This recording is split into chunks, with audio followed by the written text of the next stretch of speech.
bien voilà, bonjour à tous, bonjour chers téléspectateurs, merci d'être encore là ce matin pour ce tout nouveau rendez-vous de BNews Matin.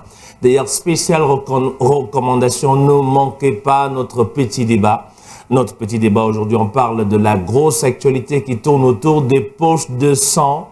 Avec cette nouvelle augmentation, en journée, il va falloir débourser 18 000 francs CFA et dans la nuit, on parle de 45 000 francs. On essaiera de comprendre cette situation avec Christian Elundo qui viendra sur le plateau pour nous donner toute l'actualité quand on parle alors de petits débats et surtout on parlera de santé. Mais également sur ce plateau, ne manquez pas notre actu sport, mais aussi l'actu culture avec toutes les dernières informations pour mettre les petits plats dans les grands et surtout vous offrir un moment important de télévision. Bonjour à tous, la possibilité pour vous, comme depuis le début, de donner votre avis sur les différents sujets que nous vous proposons.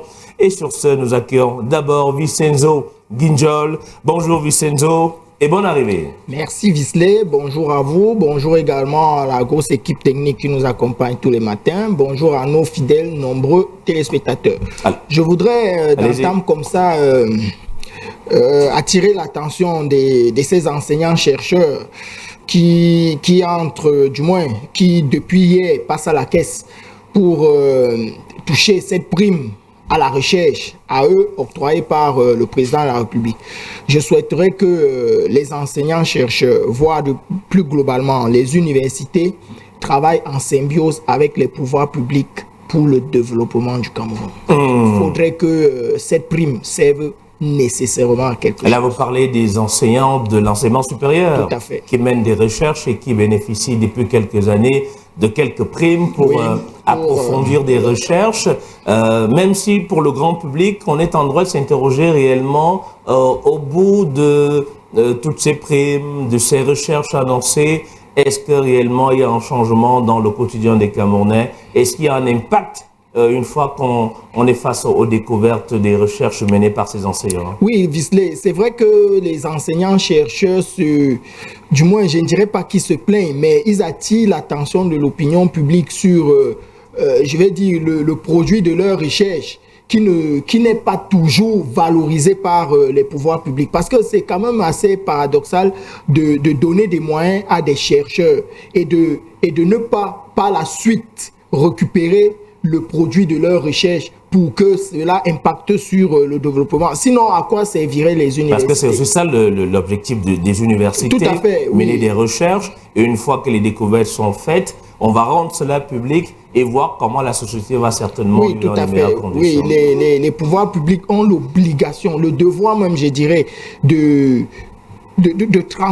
faire transformer les produits des recherches de ces enseignants pour notre bien à tous, pour l'intérêt général, parce que l'université, c'est un pôle de développement en même temps. Merci à Vicenzo. Lorraine Mendo, bonjour et bonne arrivée à vous. Bonjour Visley, bonjour à Vicenzo, bonjour à notre équipe technique et à tous les fidèles téléspectateurs de BNews Matin. Alors on sait que Lorraine Mendo nous présentera dans les prochaines minutes la séquence réservée aux grandes unes de la presse camerounaise.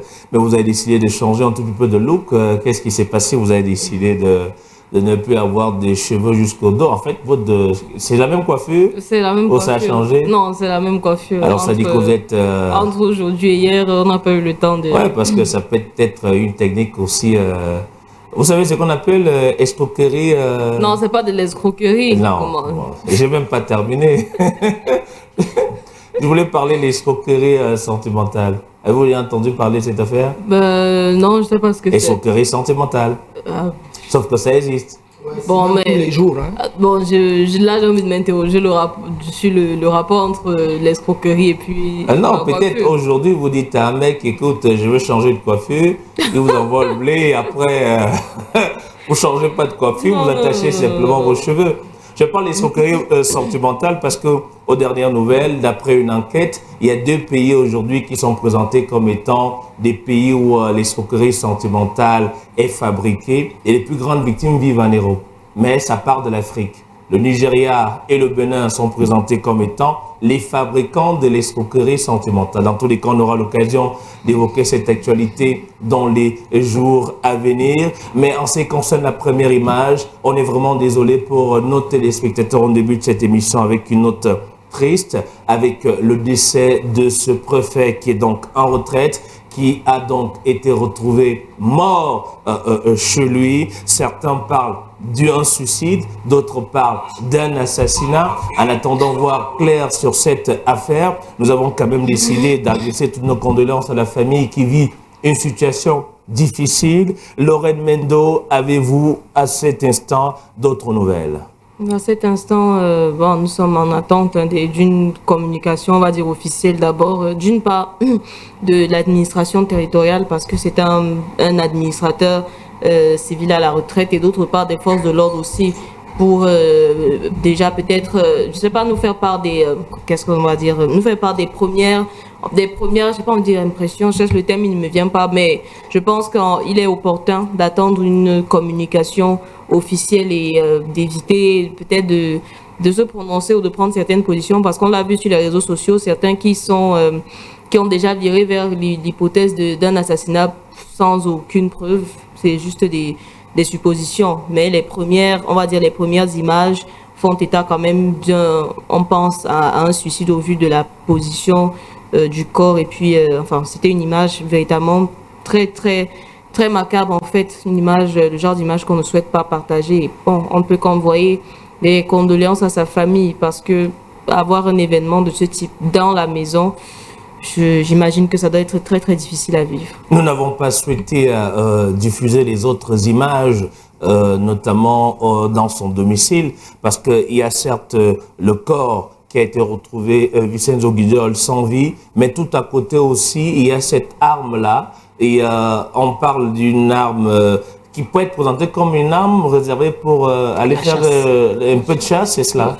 Oui, Visley, vous savez, bon, au prime abord, on a parlé de suicide, et après on parle d'assassinat. Vous savez, les réseaux sociaux sont devenus ce tribunal aux réquisitions un peu trop sentencieuses. C'est vrai que lorsqu'on regarde un peu la position de l'arme, la position de la victime et tout, on se perd en conjecture. Voilà pourquoi on convoque l'enquête. On va attendre les résultats d'une enquête sérieuse pour en savoir davantage, mais c'est normal que pour l'opinion publique, on subodore, on conjecture, on suppute, c'est tout à fait normal parce qu'il y a mort d'homme. Mais il y a mort d'homme, mais certains vont, entre guillemets, un peu plus loin parce que certains racontent des histoires sur les réseaux sociaux, certains disent aujourd'hui que c'est une affaire, un problème de famille, qu'il aurait retrouvé sa dernière épouse en train de vivre un petit plaisir avec son fils. D'autres disent que c'est de cette découverte qu'il recevra quelques coups de canon. D'autres, par ailleurs, parlent d'un suicide. En réalité, jusqu'à l'instant, nous sommes en train de produire cette émission. Il n'y a pas encore une véritable clarté et une véritable raison. Certains sont même allés plus loin en nous faisant savoir que quelques personnes ont déjà été arrêtées et seraient en cellule en ce moment. Oui, vous savez que de plus en plus au Cameroun, il y a des procureurs de la République. Nous sommes devenus tous des procureurs. Nous aimons, j'ai envie de dire, les ragots.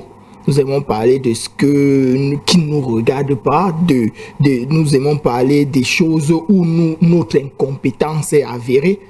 Voilà pourquoi j'estime que le Cameroun est un pays sérieux. Il faudrait rapidement clarifier cette affaire en diligentant une enquête qui va venir taire tout le buzz. Mais est-ce que, en parlant du buzz, Lorraine Mendo, avant de passer à la seconde actualité, est-ce qu'on n'est pas en droit de s'interroger sur le rôle final que joue même cette affaire des réseaux sociaux? Parce que quelqu'un peut également fabriquer une information et les gens reçoivent cette information, décident de partager la même information, personne n'a mené une enquête jusqu'au bout et tout le monde dit tout et n'importe quoi et on n'arrive même plus à avoir une pensée pour le repos de l'âme de ce papa, de ce père et surtout de ce Camerounais qui a été arraché à la vie. Je pense que c'est véritablement dommage qu'on se retrouve dans cette situation. Et il y a cela quelques années, le chef de l'État avait donné cette recommandation à la jeunesse: ne soyez pas des followers naïfs et des relais, je crois des followers passifs et des relais naïfs. Mais il faut de constater que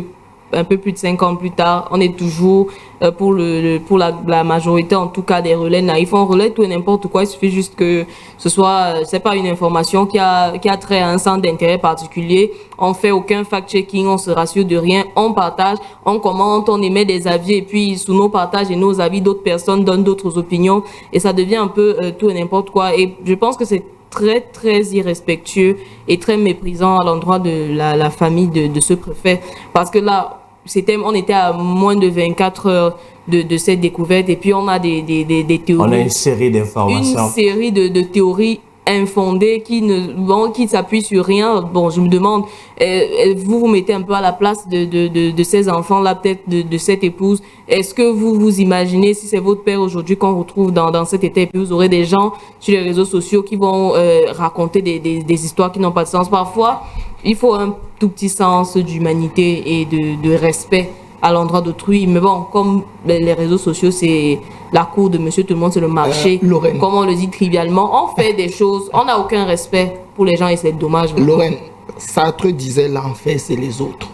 Ça veut dire quoi? Ça veut tout simplement dire que personne n'imagine que demain, il peut se retrouver dans une situation aussi difficile. Donc, on tourne en dérision. On instrumentalise, comment dirais-je, tout ce qui fait mal et qui concerne les autres, oubliant que nous sommes également des êtres humains. Vous parlez tout à l'heure de ces commentaires un peu vinaigres que les gens font de gauche à droite et tout. On a coutume de le dire ici, nous n'avons pas construit une citoyenneté au Cameroun, ou du moins, nous sommes dans une construction citoyenne au Cameroun. Résultat des courses, les gens ne savent pas exactement ce qu'il faut dire et ce qu'il ne faut pas dire, ce qu'il faut faire, ce qu'il ne faut pas faire. On a comme l'impression que les réseaux sociaux ont précédé les Camerounais. Or, c'est des Camerounais qui devraient, des Camerounais citoyens, je vais dire, les Camerounais citoyens qui devraient précéder les réseaux sociaux. Parce qu'on le dit, les réseaux sociaux, c'est les médias, ce sont les médias du citoyen. Ce n'est pas les médias de monsieur tout le monde. Ok. On va dire peut-être aussi, après Vicenzo, qu'on n'était pas prêt à accueillir cette affaire des réseaux sociaux. Mais voici une fois de plus l'image de ce préfet décédé. Il s'appelle Koulbout Amam David. Il était donc en retraite. Il a été retrouvé mort ici à Yaoundé, notamment au quartier Nkolanga, où il jouissait tranquillement de sa retraite. Et on profite de la circonstance pour adresser toutes nos condoléances à sa famille si durement éprouvée.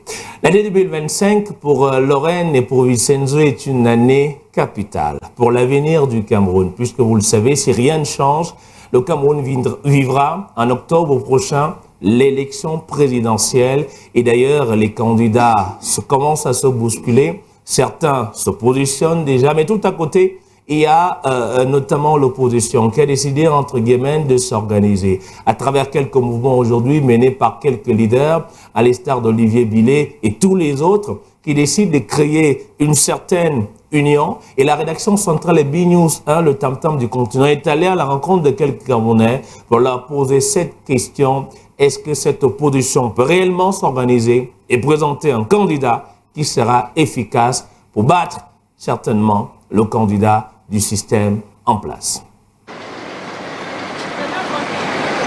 Parmi les partis politiques impliqués dans le processus de désignation d'un candidat unique à la présidentielle de 2025 figurent en bonne place le MP, le MRC, l'UDC, le PAN, l'Univers, l'UMS, le PURS, le SDF et le PCRN qui saluent cette initiative. Ce que Inès Zipan fait, nous l'y encourageons parce que c'est une initiative importante.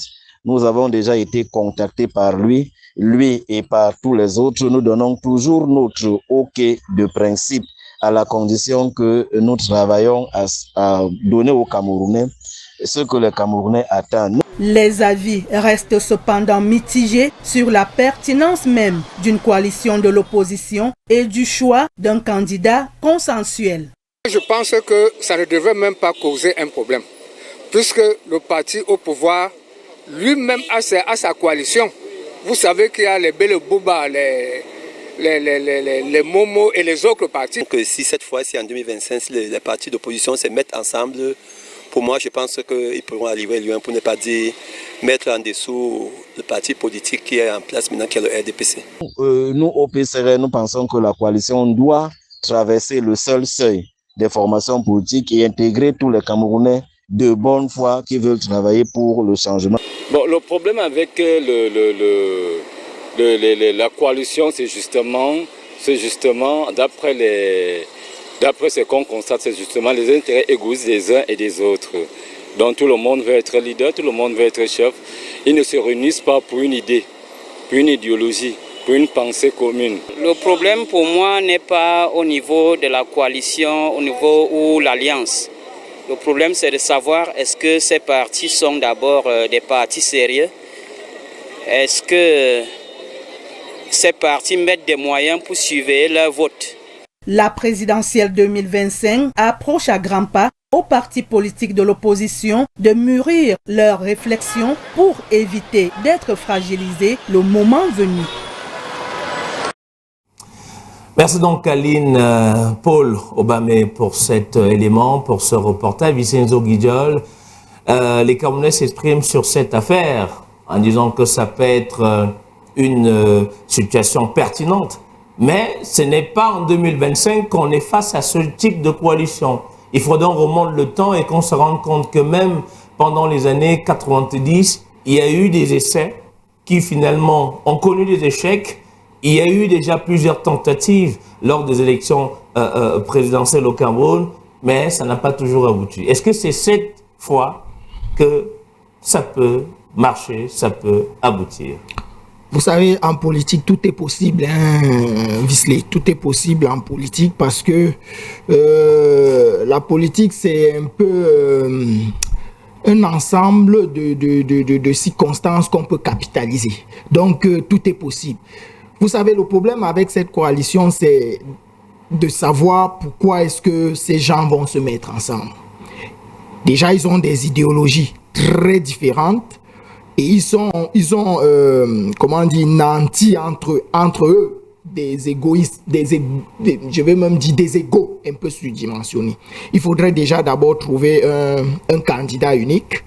Et vous savez, une élection présidentielle, c'est le rendez-vous d'un homme muni d'une offre, d'un projet politique avec un peuple.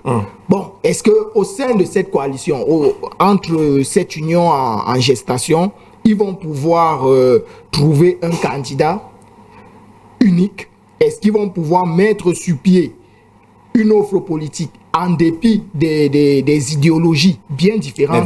On est habitué à cette affaire parce que les questions que vous posez encore ce matin, ce sont les mêmes questions qu'on a posées dans les années 90, notamment même en début des années 2000, avec des leaders paix à son âme comme John Frunji qui avait été appelé à se retrouver avec les autres, mais qui à la fin avait désisté. Bref, il y a toujours eu ce type de mouvement à quelques mois de l'élection, mais au bout du bout, il y a toujours éclatement. Nous sommes une démocratie en construction. Je dirais même comme un panéliste du dimanche à l'émission Le Club, le Cameroun est en démocratisation. Donc ça veut dire qu'il y aura toujours des couacs de part et d'autre. Mais toujours est-il qu'il faudrait bien, à un moment donné, pouvoir construire une démocratie. Donc je dis, on peut accorder un certain bénéfice on va dire quoi, de mal fait à ces leaders politiques. Toujours est-il qu'il y a une volonté politique de mettre sur pied une coalition. Parce qu'en face, le pouvoir en face, le reportage l'a dit, est également dans une coalition. La majorité présidentielle. Tout à fait, c'est une forme de coalition. Sans toutefois omettre le fait que le RDPC est le parti déjà au pouvoir qui a cet ancrage territorial avéré. Donc, il est difficile d'imaginer un parti politique de l'opposition seul en face du RDPC pour une élection présidentielle. Ce d'autant plus que le président candidat sortant, éventuellement le président Biya, lui n'a pas d'offre politique à présenter au Camerounais. Il a un bilan. C'est un bilan. Comment ça? Il est un candidat mais sortant. C'est un rendez-vous. Si demain, il annonce qu'il a finalement écouté ses sympathisants, ses militants, forcément, il a une offre à proposer au-delà du bilan. Non, il n'a pas une offre. Il ne nous propose plus rien pour la suite des 7 prochaines années. Il a déjà une offre politique. Il a un bilan à défendre. Il va falloir défendre ce bilan. Ce n'est pas une mince affaire. Ce n'est pas non plus une mince affaire pour les autres partis politiques, que ce soit au sein d'une coalition, que ce soit des partis politiques individuellement qui se présenteraient face au RDPC, de présenter une offre politique. Parce qu'une offre politique se vend exactement comme on vend une marchandise dans un marché. Merci à Vicenzo Guidjol. D'ailleurs, il y a quelques jours, je posais cette question à Armand Ocol en lui disant, aujourd'hui, on est à quelques mois de l'élection présidentielle. Est-ce que réellement, on devrait accorder du crédit à, comment ça s'appelle, à l'opposition? Et il me faisait comprendre qu'en réalité, je devrais avoir beaucoup de respect et d'admiration pour ceux qui sont présentés comme étant des opposants au Cameroun, parce que ce n'est pas évident. Administrativement, même au MINAT, c'est pas facile. Et le financement même pour le fonctionnement du parti, ce n'est pas toujours évident. Mais aujourd'hui, se retrouver, c'est déjà un pas. Mais choisir un leader, avoir des critères et être surtout le porte-flambeau qui pourra avoir la victoire, c'est encore plus difficile. On pourra dire que le chemin est encore plus long en ce qui concerne ce volet-là. Le chemin est véritablement long parce que, bon, on a d'abord... du point de vue, je vais un peu me mettre à la place de l'homme de la rue. C'est vrai, on a vu dans le reportage, il y a certains qui sont vraiment, qui nourrissent un certain enthousiasme à l'écoute de cette nouvelle, de savoir que l'opposition peut se mettre ensemble. Mais lorsqu'on regarde, lorsqu'on a un regard un peu, on va dire, j'ai pas envie de dire holistique, je vais chercher un autre thème qui va peut-être me venir. Voilà, merci, c'est le thème que je cherche. Lorsqu'on a un regard panoramique, on se rend compte que bon, les raisons de cette coalition, on peut les interroger. Mais les raisons, c'est d'avoir un candidat unique et aller chercher... Avoir un candidat unique, pourquoi? Pour aller conquérir le pouvoir.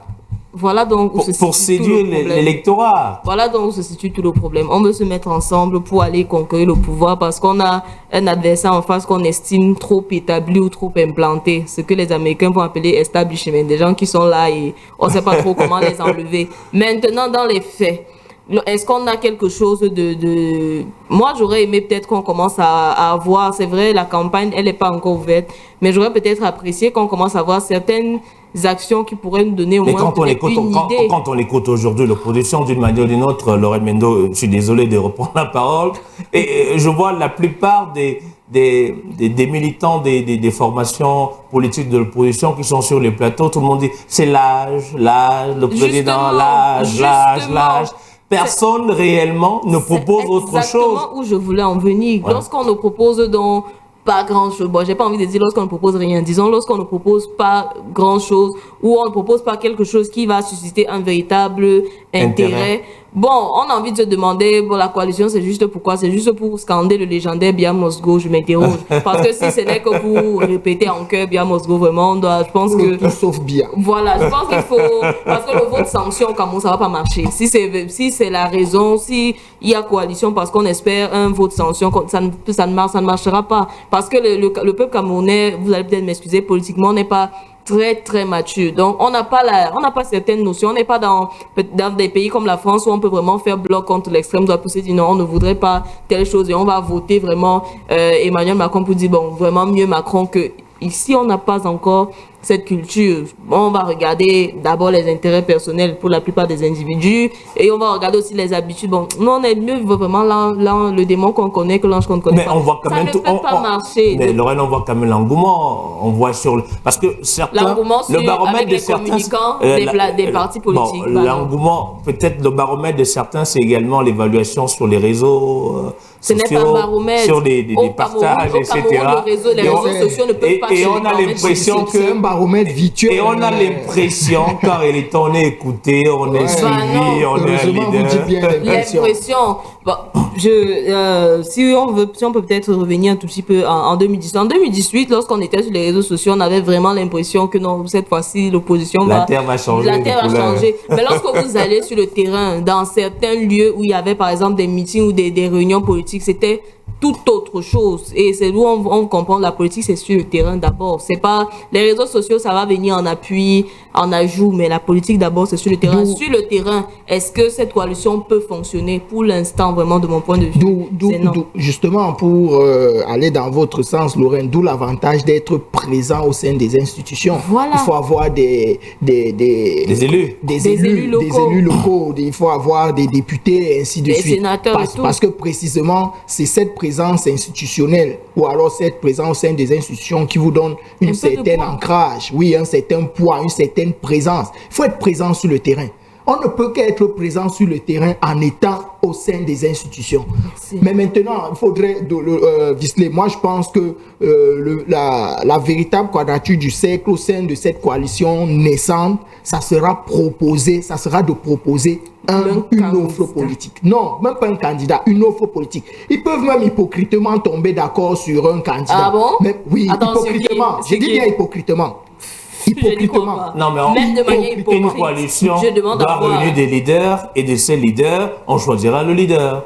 C'est cela. Ça va dépendre du modus operandi là-bas. Avec tous les égos qu'on voit, ça sera. Quand vous parlez de l'offre politique en quelques secondes avant la revue de presse qui arrive déjà à grands pas, quand vous parlez de l'offre politique, on se dit également, nous on a besoin du riz, comme les gens sont en rang, on a besoin du maquereau, on a besoin de la sardine, on a besoin du pain. Vous nous parlez de l'offre sera quoi? C'est le discours. Comment est-ce qu'on peut avoir le maquereau, de l'eau, l'électricité? C'est bien de le dire. Mais on le finance comment? On va chercher l'argent où? C'est bien beau de dire de toutes les façons, l'autre a mis 42 ans, il n'a rien foutu et tout, c'est très bien. Mais maintenant, vous, de façon alternative, vous faites comment? Vous financez comment? Vous cherchez l'argent où? C'est ça le problème. Comment on finance? Et ça, c'est le réel problème de l'opposition.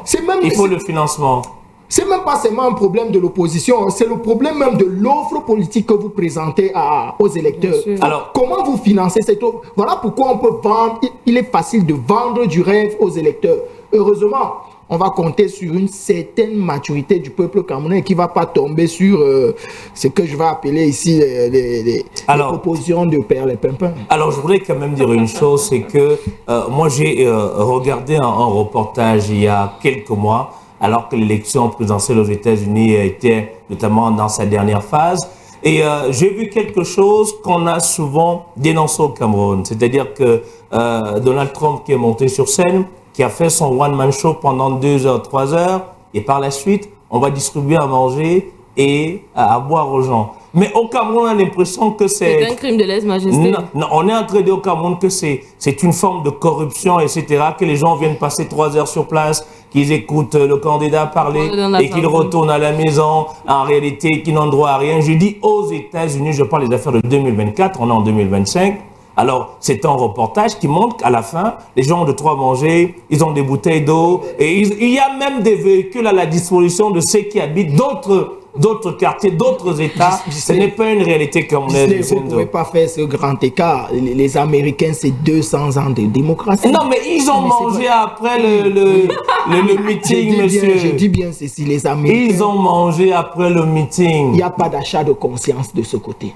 Je veux vous parler de la maturité de l'électeur américain. L'électeur américain, c'est on leur a donné à manger et à boire. Oui, peu importe. Pourquoi Cameroun, ça pose problème? Ils n'ont pas faim. Les Américains n'ont pas faim. Passer 2 heures sur place? Oui, les Américains n'ont pas faim. Les Américains attendent que vous essayez de les convaincre sur votre offre politique. Or, ici, chez nous, il y a l'achat des consciences. La sardine, c'est quoi? Parce qu'on a donné un pain et un peu de sardines. La sardine, c'est quoi? Vincenzo, je vous sais assez intelligent. Je retrouvais cet élément qui a été diffusé sur France 2. Vous allez voir qu'à la fin, les gens ont droit aux casse-routes. Un peu d'eau, un pain, un peu de sardines. Et on a écouté le politique. Maintenant, on doit pouvoir vivre. Non, mais après, l'offre politique on ne va pas comparer la campagne électorale, la campagne présidentielle américaine, la campagne présidentielle camerounaise. C'est quand même le jour et la nuit. Non, il n'y en a pas manger. Moi, je parle de bouffe. 200 000 l'année. Oui, bon, moi, je peux dire, je peux voir cela. Je ne sais pas, on va dire. Voilà, c'est la bienséance. Ah, ok, d'accord. Mais au Cameroun, c'est quoi? Bienséance politique. Au Cameroun, c'est l'achat des consciences. Oh, mais non, je ne pense pas, je ne crois pas. Dans tous les cas, voici la revue de la presse que nous présente Lorraine Mendo.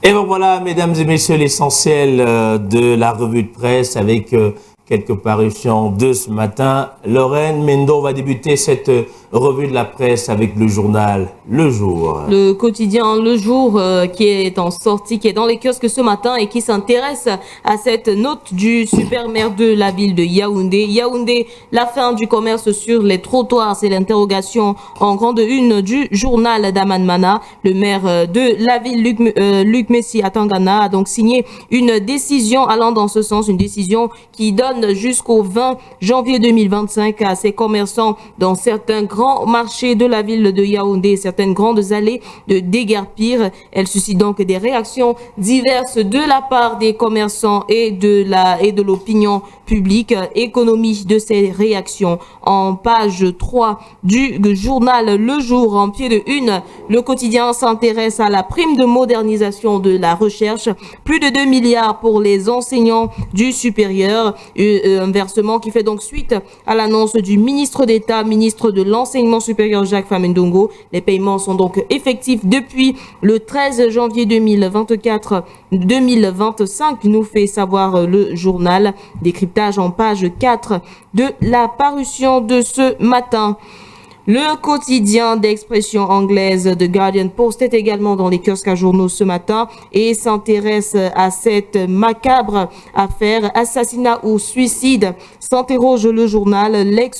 L'ex-préfet des départements de la Mémé, Djudja Elobo et de la Mifi David Koulboud Aman a donc été retrouvé mort à son domicile hier en Kolanga, banlieue de Yaoundé, alors que les interrogations fusent quant à la cause de sa mort. Le journal également propose un éditorial pour donc tenter de répondre à ces questions en attendant bien sûr les éléments, les réponses de l'enquête qui est déjà ouverte. Le quotidien Mutation également dans les kiosques à journaux ce matin. La paix des cimetières, c'est le titre en grande une de sa parution.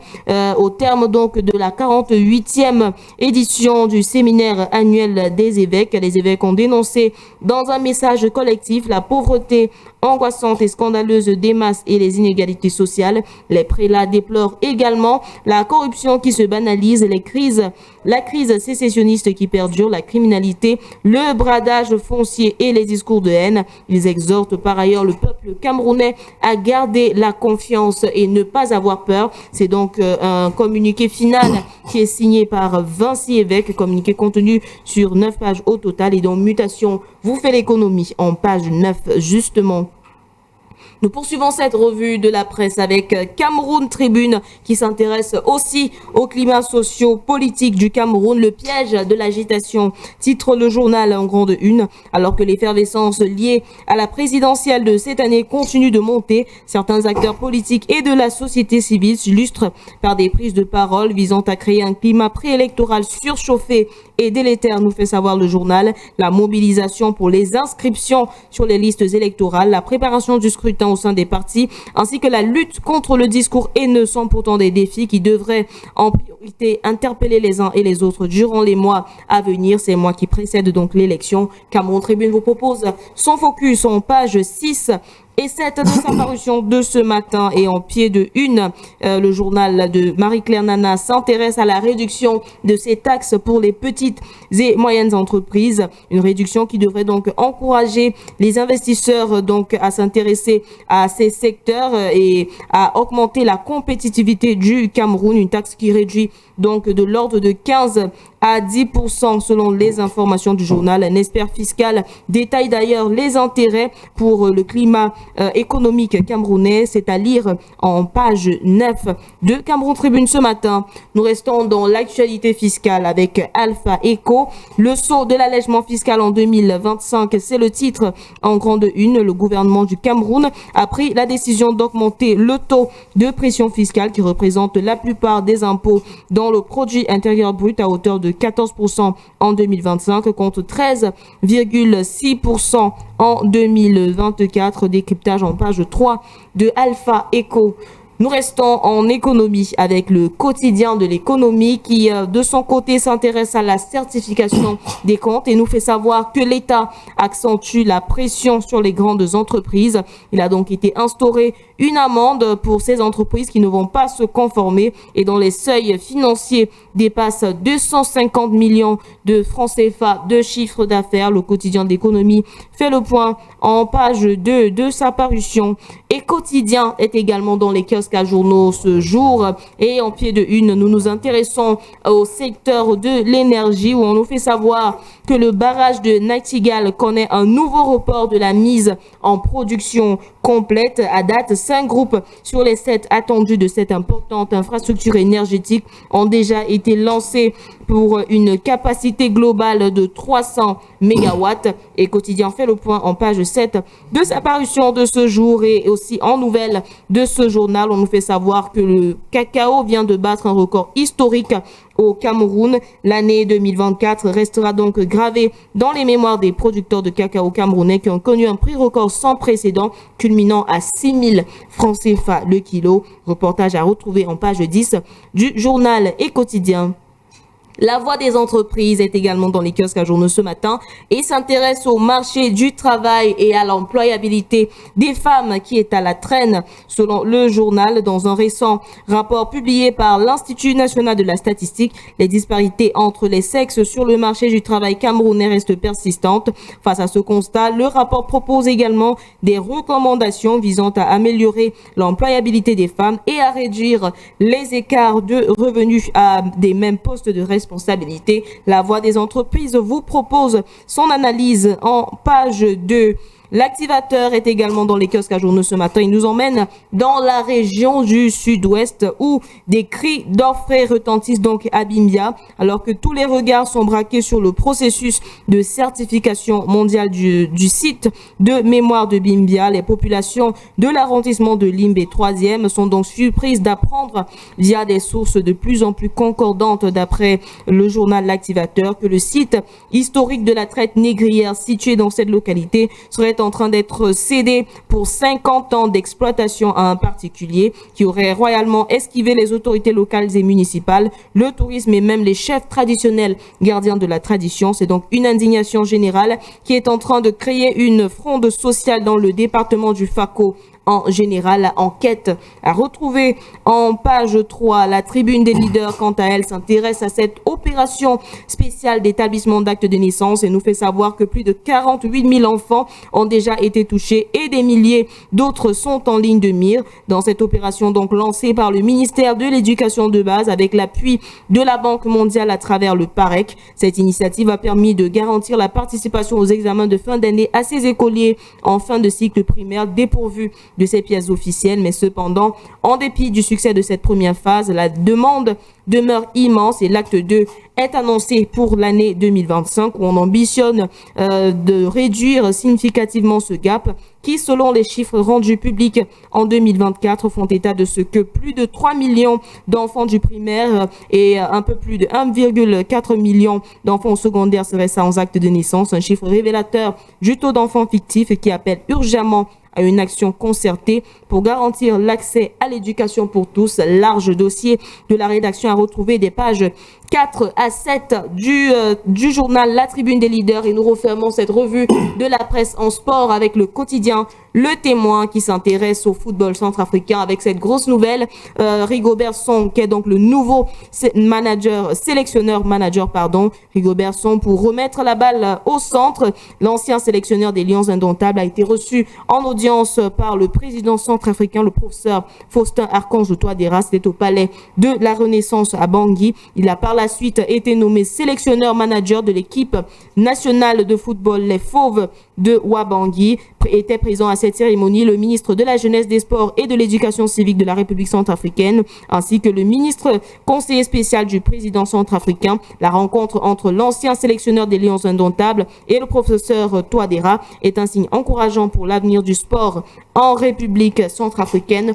Le journal Le Témoin revient sur cette actualité dans ses colonnes ce matin. Et c'est ici, mesdames et messieurs, que nous mettons un terme à cette revue de la presse.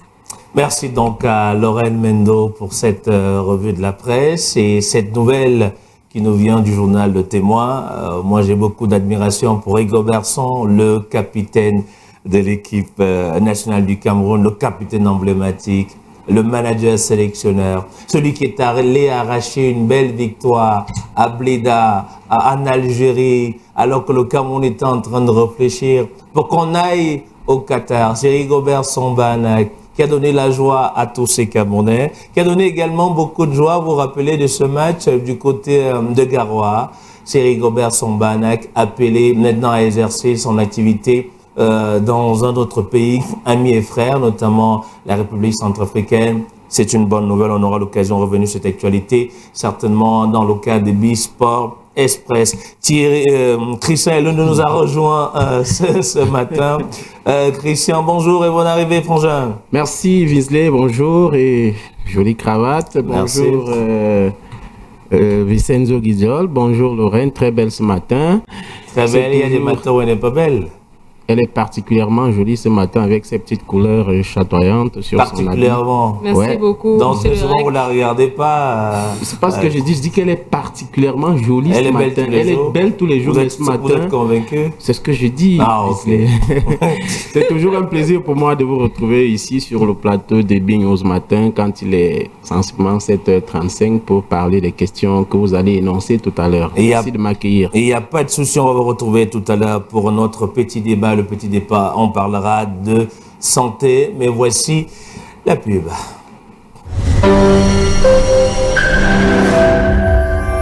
Fabrice événementiel, l'art de sublimer vos moments uniques. Vous rêvez d'un événement à la hauteur de vos attentes? Avec Fabrice événementiel, chaque occasion devient un souvenir inoubliable grâce à notre expertise et à notre créativité. Décoration personnalisée, faites briller vos vêtements avec des décors qui reflètent votre style et votre thème. Inauguration et réception, accueillez vos invités dans une ambiance chic et professionnelle. Fabrice événementiel, c'est aussi hôtesse d'accueil, dîner de gala et soirée VIP, foire et salon, aménagement de cuisine et de stand, location de matériel événementiel. Chez Fabrice événementiel, nous mettons tout en œuvre pour faire de chaque projet une véritable réussite. Notre équipe expérimentée s'engage à répondre à vos besoins les plus spécifiques, que ce soit pour un événement intime ou une grande célébration. Où nous trouver? Rendez-vous en face de la Total Biteng, là où vos rêves d'événements prennent vie. Contactez-nous dès maintenant pour un devis personnalisé et une prise en charge professionnelle de votre événement. Fabrice événementiel, votre référence pour des événements d'exception. Osez l'excellence, vivez la différence. Il existe 8 merveilles dans le monde moderne. Les 7 premières consacrent les monuments du XXe siècle qui se distinguent. La 8e, la plus récente et la plus moderne, est l'ambassade du paradis sur terre, le Safia d'Hôtel de Yaoundé.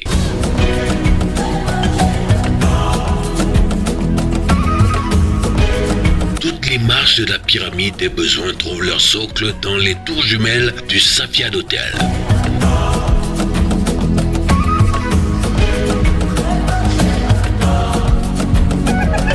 Safiad, ce n'est pas qu'un hôtel, c'est une merveille du monde moderne. Safiad Hôtel, faire de votre satisfaction notre priorité. Fidèles téléspectateurs des BINOS, salut. Je suis le prophète Bayar Akame, pasteur résident de la cathédrale de la foi et Koumdoum à Yaoundé. Restez connectés avec nous chaque matin, 5h30, 6h, dans le cadre de notre émission Dunamis. Un moment de puissance, un moment d'onction, un moment de grâce et un moment de grande bénédiction.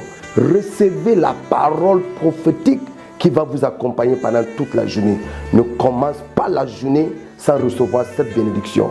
Et à chaque fois que tu es connecté, Dieu fera une nouvelle chose dans ta vie. Soyez là, 5h30, 6h, à Binous Canal Sat 329 et à Tioling, la chaîne 11. Sois connecté et Dieu va te parler, Dieu va te bénir. N'oubliez pas, s'il y a un homme qui prie, il y a un Dieu qui exauce. Je vous aime.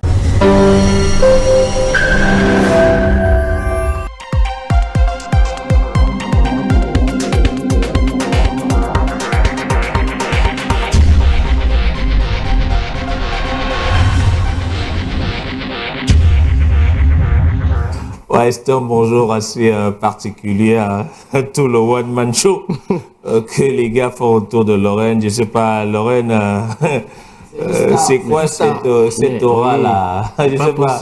Lorraine allait secouer un petit truc ou quoi? On peut pas avoir une lumière autour de nous et ne pas pouvoir le dire. C'est la star. Et la star veut dire étoile. C'est qui brille. Et Lorraine est une étoile, c'est un fait. Mais vous savez que c'est l'enfant de quelqu'un. Mais bien sûr, qu'est-ce qu'on a fait de mal, Bisley? Vous allez faire. On fait que décrire ce qu'on observe, non? Elle peut se mettre à pleurer non, là. Je suis pas sûr, elle est suffisamment. Elle ingurgite ça très bien. Elle peut se mettre à pleurer là. Elle est suffisamment forte, elle est au-dessus de ça, Bisley. Mais c'est bien parce qu'elle nous apporte son expertise, mais également sa lumière sur ce plateau. Nous parlons ce matin de quoi, Thierry? Christian et Lundo. De la transfusion sanguine et de la question de la disponibilité du sang au Cameroun et surtout des prix des poches de sang. Alors, ce qu'on va faire, c'est qu'avant votre développement, on va suivre cet élément, notamment ce reportage réalisé par la rédaction que vous coordonnez sur le tam-tam du continent. La problématique des poches de sang au Cameroun est un sujet complexe qui englobe plusieurs aspects. Désormais, les prix des poches de sang varient entre 18 000 francs CFA en journée et 45 000 francs CFA dans la nuit, des tarifs qui surprennent de nombreux citoyens. Pour le moment, je ne suis pas au courant. C'est vous qui me donnez cette information-là. Je ne suis pas au courant, c'est vous qui m'informez. Moi, je ne suis pas au courant. Je ne suis même pas au courant, mais les prix là ne nous arrangent pas. Il les trouve par ailleurs très élevés au regard de la conjoncture économique qui sévit dans le pays. Ça ne peut arranger aucun Camerounais. Vu la vie que nous menons, tous ces derniers temps, cela ne peut pas nous arranger parce que la maladie n'a pas de rendez-vous. Et maintenant, quand il faut donner du sang, on demande en journée 18 000, la nuit 45 000. Vous savez comment la vie est dure maintenant. On ne peut pas essayer de modifier. C'est cher, tout le monde n'a pas l'argent. Moi, je ne vois pas la différence entre le jour et la nuit. Normalement, ça doit avoir le même prix que la journée, 18 000, parce que les gens souffrent. Alors que dans plusieurs pays d'Afrique, le prix d'une poche de sang oscille entre 2 000 francs CFA au Bénin et 2 500 francs CFA en Côte d'Ivoire. Au Cameroun, c'est un luxe. Face à cette situation, le ministre de la Santé publique Manaouda Malachi a réitéré l'importance d'une collaboration efficace entre le Centre national de transfusion sanguine et les hôpitaux pour garantir la sécurité des patients. C'était le 15 octobre 2024 lors de l'audience avec le professeur Tétani Ekwe, président du comité de gestion du Centre national de transfusion sanguine, CNTS. Fabiola Achama pour ce reportage. Elle révèle des choses assez importantes dans ce reportage. Oui, des choses assez importantes, des choses suffisamment importantes. Mais le malheur, c'est que la population n'en soit pas informée. Peut-être que c'est quand vous aurez quelqu'un qui est malade et qui a besoin d'une transfusion sanguine que vous serez pris par le coût de ces prix désormais exorbitant du prix de la poche de sang au Cameroun. C'est une réalité, je crois que ça se pratique déjà dans les hôpitaux et ça ne peut pas faire plaisir à certaines personnes, surtout quand on sait la conjoncture qui sévit au Cameroun actuellement. Vous imaginez, vous avez un malade qui a été opéré ou bien qui est sévèrement anémie et qui a besoin d'une poche de sang. On vous dit que dans la journée, vous devez débourser 18 000 francs pour avoir la poche de sang et vous êtes conditionné à amener 2 donneurs de sang. Parce que pourquoi on vous donne une poche de sang, ce qui se fait habituellement, vous venez avec 2 donneurs et vous donnez et vous posez la somme de 18 000 francs. Ça, c'est en journée. Dans la nuit, désormais, ça augmente à 45 000. C'est assez important ces chiffres et c'est pas possible qu'on en soit là, puisque si on fait la comparaison avec ce qui se passe dans d'autres pays, Fabiola Achama l'a mentionné et vous le voyez à l'antenne dans son reportage tout à l'heure, dans un pays comme le Bénin, la poche de sang c'est 2000, dans un autre pays comme la Côte d'Ivoire, la poche de sang c'est 2500 francs. Comment expliquer qu'au Cameroun, on en soit à des prix aussi élevés? Il faudrait peut-être qu'il y ait une communication. Peut-être le Cameroun c'est un pays de riches. Peut-être, mais la richesse là, c'est pas pour tout le monde, ça aussi il faut le dire. Donc je voulais dire que peut-être qu'il faut qu'on en arrive à une communication plus appuyée qui puisse effectivement... La communication qui viendrait de qui? Du ministère, et du ministère de la Communication et du Centre national de transfusion sanguine. Je crois que vous avez écouté Fabiola Achama tout à l'heure, elle a évoqué une audience qui a eu lieu le 15 octobre dernier entre le ministre de la Santé justement et le PCA. du Centre national de transfusion sanguine, au cours de laquelle cette question a été abordée. Et justement, la question de la communication revient. Quand j'ai essayé de parcourir le compte-rendu de cette audience-là, j'ai le bonheur d'avoir au ministère de la Santé à la communication une promotionnaire à moi, Marcel Ndanga. C'est elle qui avait rédigé ce compte-rendu qui est très bien écrit. Et donc, le ministre de la Santé indique qu'il faut qu'il y ait une communication plus amplifiée et qu'il faut qu'il y ait une sorte d'emphase entre le Centre national de transfusion sanguine et les hôpitaux. Déjà, ce qu'il faut dire, c'est que le besoin en sang au Cameroun se chiffre à environ 400 000 poches par an. Or, on n'arrive qu'à produire environ 143 000 et poussières. Vous voyez que le gap, il est très important. Mais si les prix sont déjà assez élevés, moi je suis un donneur universel par exemple, pour parler de moi, je suis O+, donc je peux donner le sang à n'importe qui, à tout le monde. Si je dois aller donner mon sang gratuitement et qu'après on doit le vendre à 45 000 à des gens, pourquoi est-ce que je devrais aller donner mon sang gratuitement? Expliquez-moi pourquoi, même si on va me dire après que il y a des produits qu'on utilise pour traiter le sang, pour le conserver en bon état et tout ça. Mais gars, c'est 45 000, c'est quand même, c'est beaucoup d'argent. Gars, c'est quoi? Ça signifie quoi? Man, bon, on est dans la matinale, on peut être, on peut se permettre certaines expressions. On est dans la matinale. Chaud, monsieur. On parle d'une situation sérieuse là.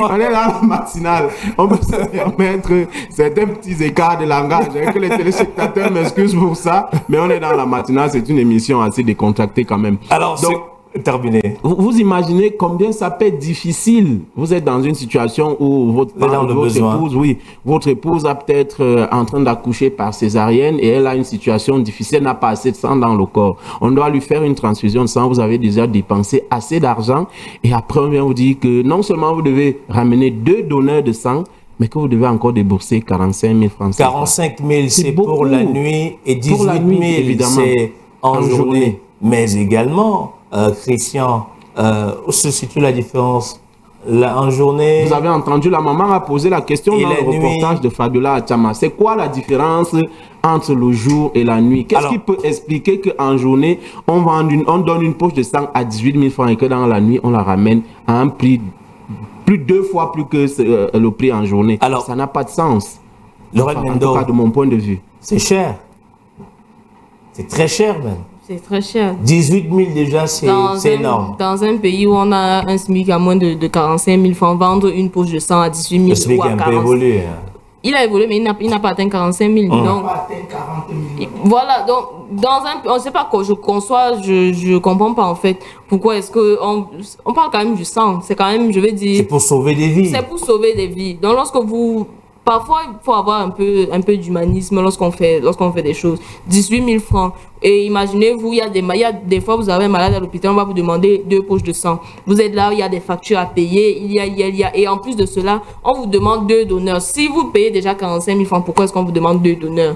J'ai envie de m'interroger. Si vous venez avec 2 donneurs, parce que je pense qu'on vous explique qu'en réalité, vous devrez avoir 2 donneurs pour permettre à d'autres personnes. Vous prenez une poche de sang, vous la remplacez avec 2 poches de sang et vous payez encore. Maintenant, il y a quelque chose qui ne va pas. Il y a quelque chose qui ne va pas. Si vous devez remplacer le sang que vous prenez en venant pas avec une mais 2 personnes, ça veut dire qu'en fait vous c'est l'offre double que vous emmenez. Si vous emmenez l'offre double, mais pourquoi vous payez? J'ai envie de me poser la question. Vous ne devrez pas payer. Si on paye, je suppose que on achète parce qu'on n'a pas de donneur. Si on impose de venir avec un donneur parce qu'on ne peut pas faire le troc, ça ne devrait pas coûter 45 000 francs. Vincenzo Guidjol, sur cette question, sur cette augmentation qui est d'ores et déjà opérationnelle, parce que dans des hôpitaux, ça commence déjà à bavarder, les gens sont dans le besoin. L'hôpital, en fait, n'est pas aussi un espace gratuit. C'est-à-dire que les soins de santé ont un coût. Tout à fait, on devrait quand même,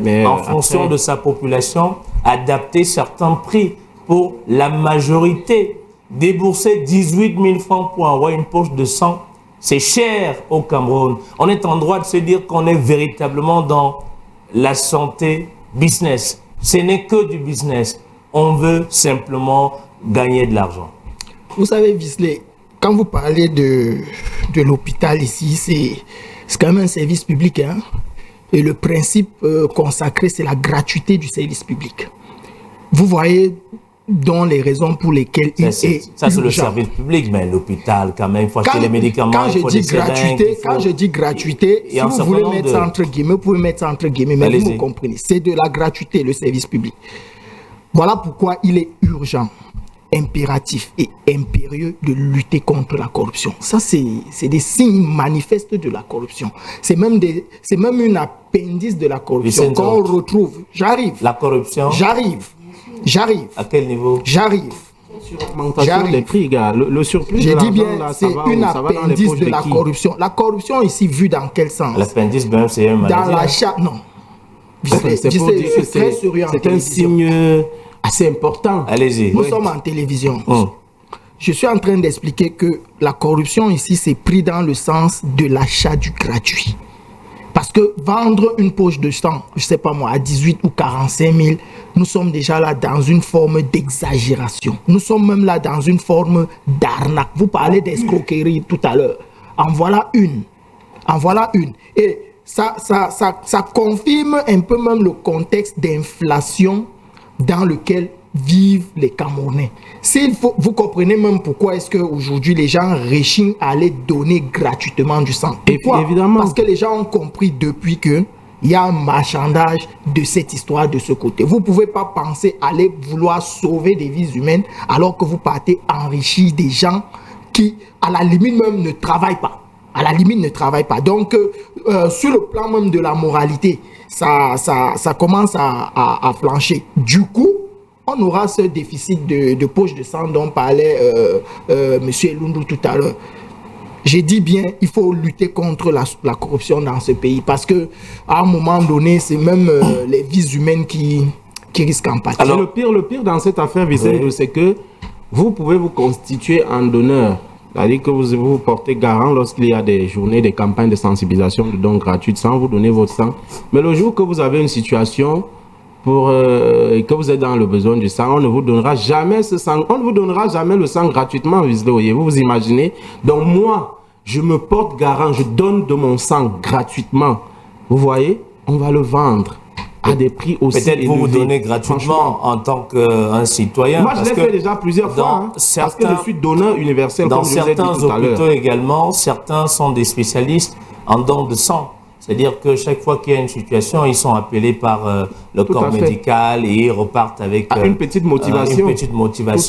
Mais c'est bien parce que ça permet aux autres de pouvoir avoir de l'énergie. Mais si comparaison n'est pas raison, si on doit quitter le Cameroun et aller en Afrique de l'Ouest, vous parlez notamment de la Côte d'Ivoire. Et du Bénin. Vous parlez du Bénin. 2000, où on est à 2500 francs.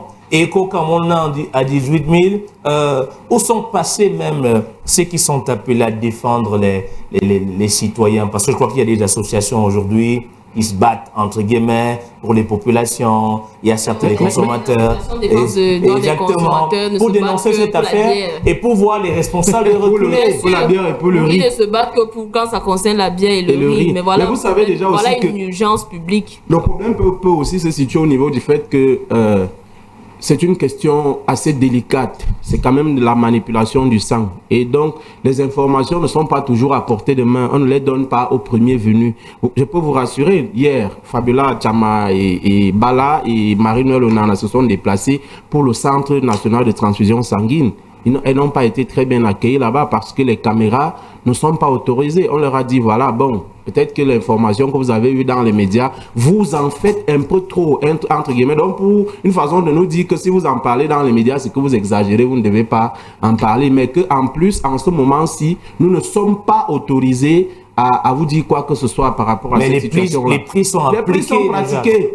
Donc, vous devez attendre qu'une communication soit organisée, qu'elle soit officielle. Est-ce que vous pensez qu'il y aura même une communication? Si vous parlez de la rencontre qui a été organisée en octobre 2024 par le PCA, du Centre national et le ministre de la Santé, et que rendu au premier mois de l'année 2025, qu'il n'y ait pas une communication. C'est ça. Votre question, elle a toute sa place, elle est assez pertinente. Donc, j'ai dit, il faut qu'au Cameroun, on apprenne à gérer les choses de manière à ce que le plus petit des Camerounais puisse avoir accès à cette chose-là, gars. On parle, excuse-moi, je reviens avec l'expression de gars, on parle quand même de la santé et du sang, de la vie. Vous imaginez combien de personnes sont en situation de besoin de sang, même dans les hôpitaux en ce moment où on parle. Elles n'ont pas d'argent, ils font comment?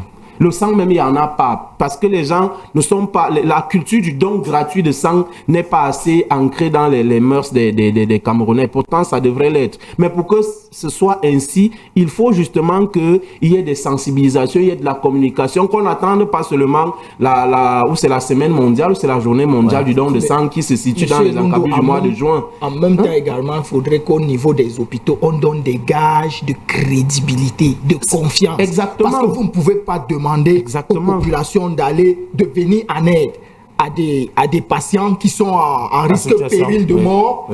Mais en donnant du sang, alors qu'on sait pertinemment qu'il y a du marchandage autour de ces poches de sang. C'est pas possible, ce n'est pas normal. Ce n'est pas normal, Winsley. Si ce n'est pas normal, qu'est-ce qu'on fait à la fin, Lorraine? Qu'est-ce qu'on fait, Christian? Qu'est-ce qu'on fait? Vous savez, nous, notre rôle aussi sur cette antenne, c'est de pouvoir informer l'opinion.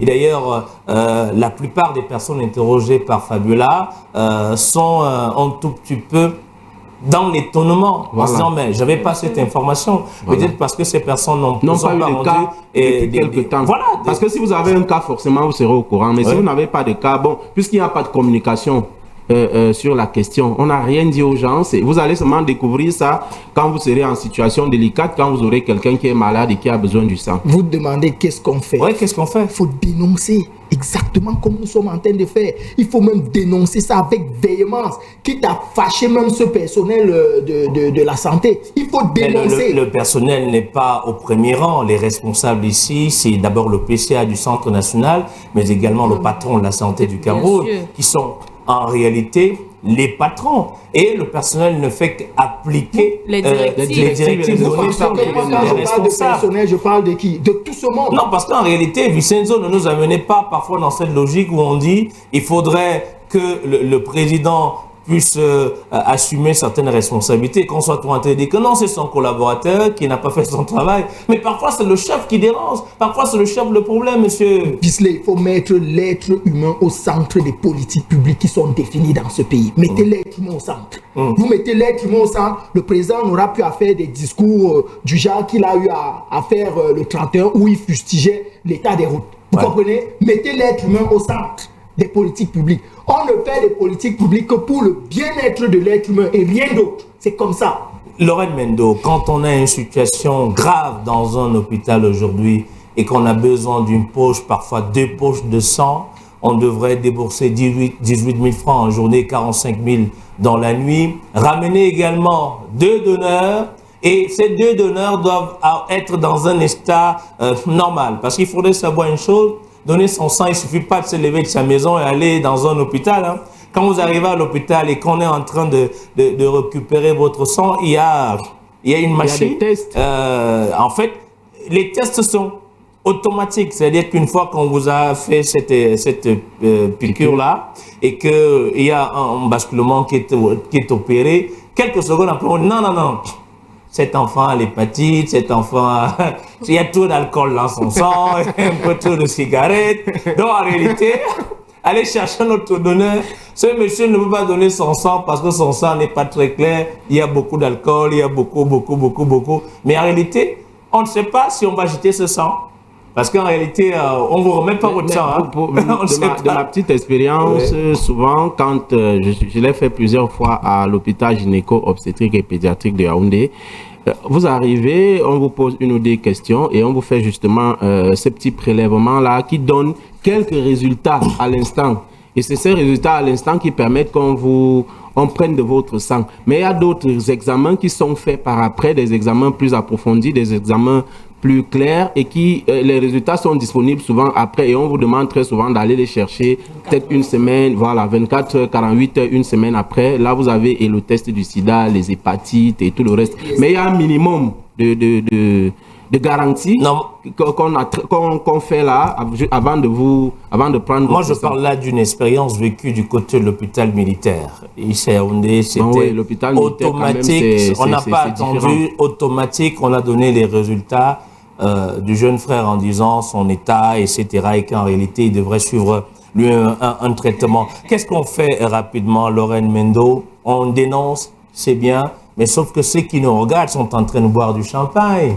Ils sont en train de nouer la cravate parce que le chauffeur a déjà démarré le véhicule. Et à le ronflement, depuis 1 heure de temps, la voiture est en train de chauffer, comme on dit souvent. Et le mec, il est en train de boire sa tasse de lait. Ils auront le retour une fois arrivé à l'hôpital. Les jeunes là, qu'est-ce qu'ils disent ça? Non, mais ils doivent faire leur travail parce qu'à la fin de la journée, on peut pas faire autre chose que dénoncer.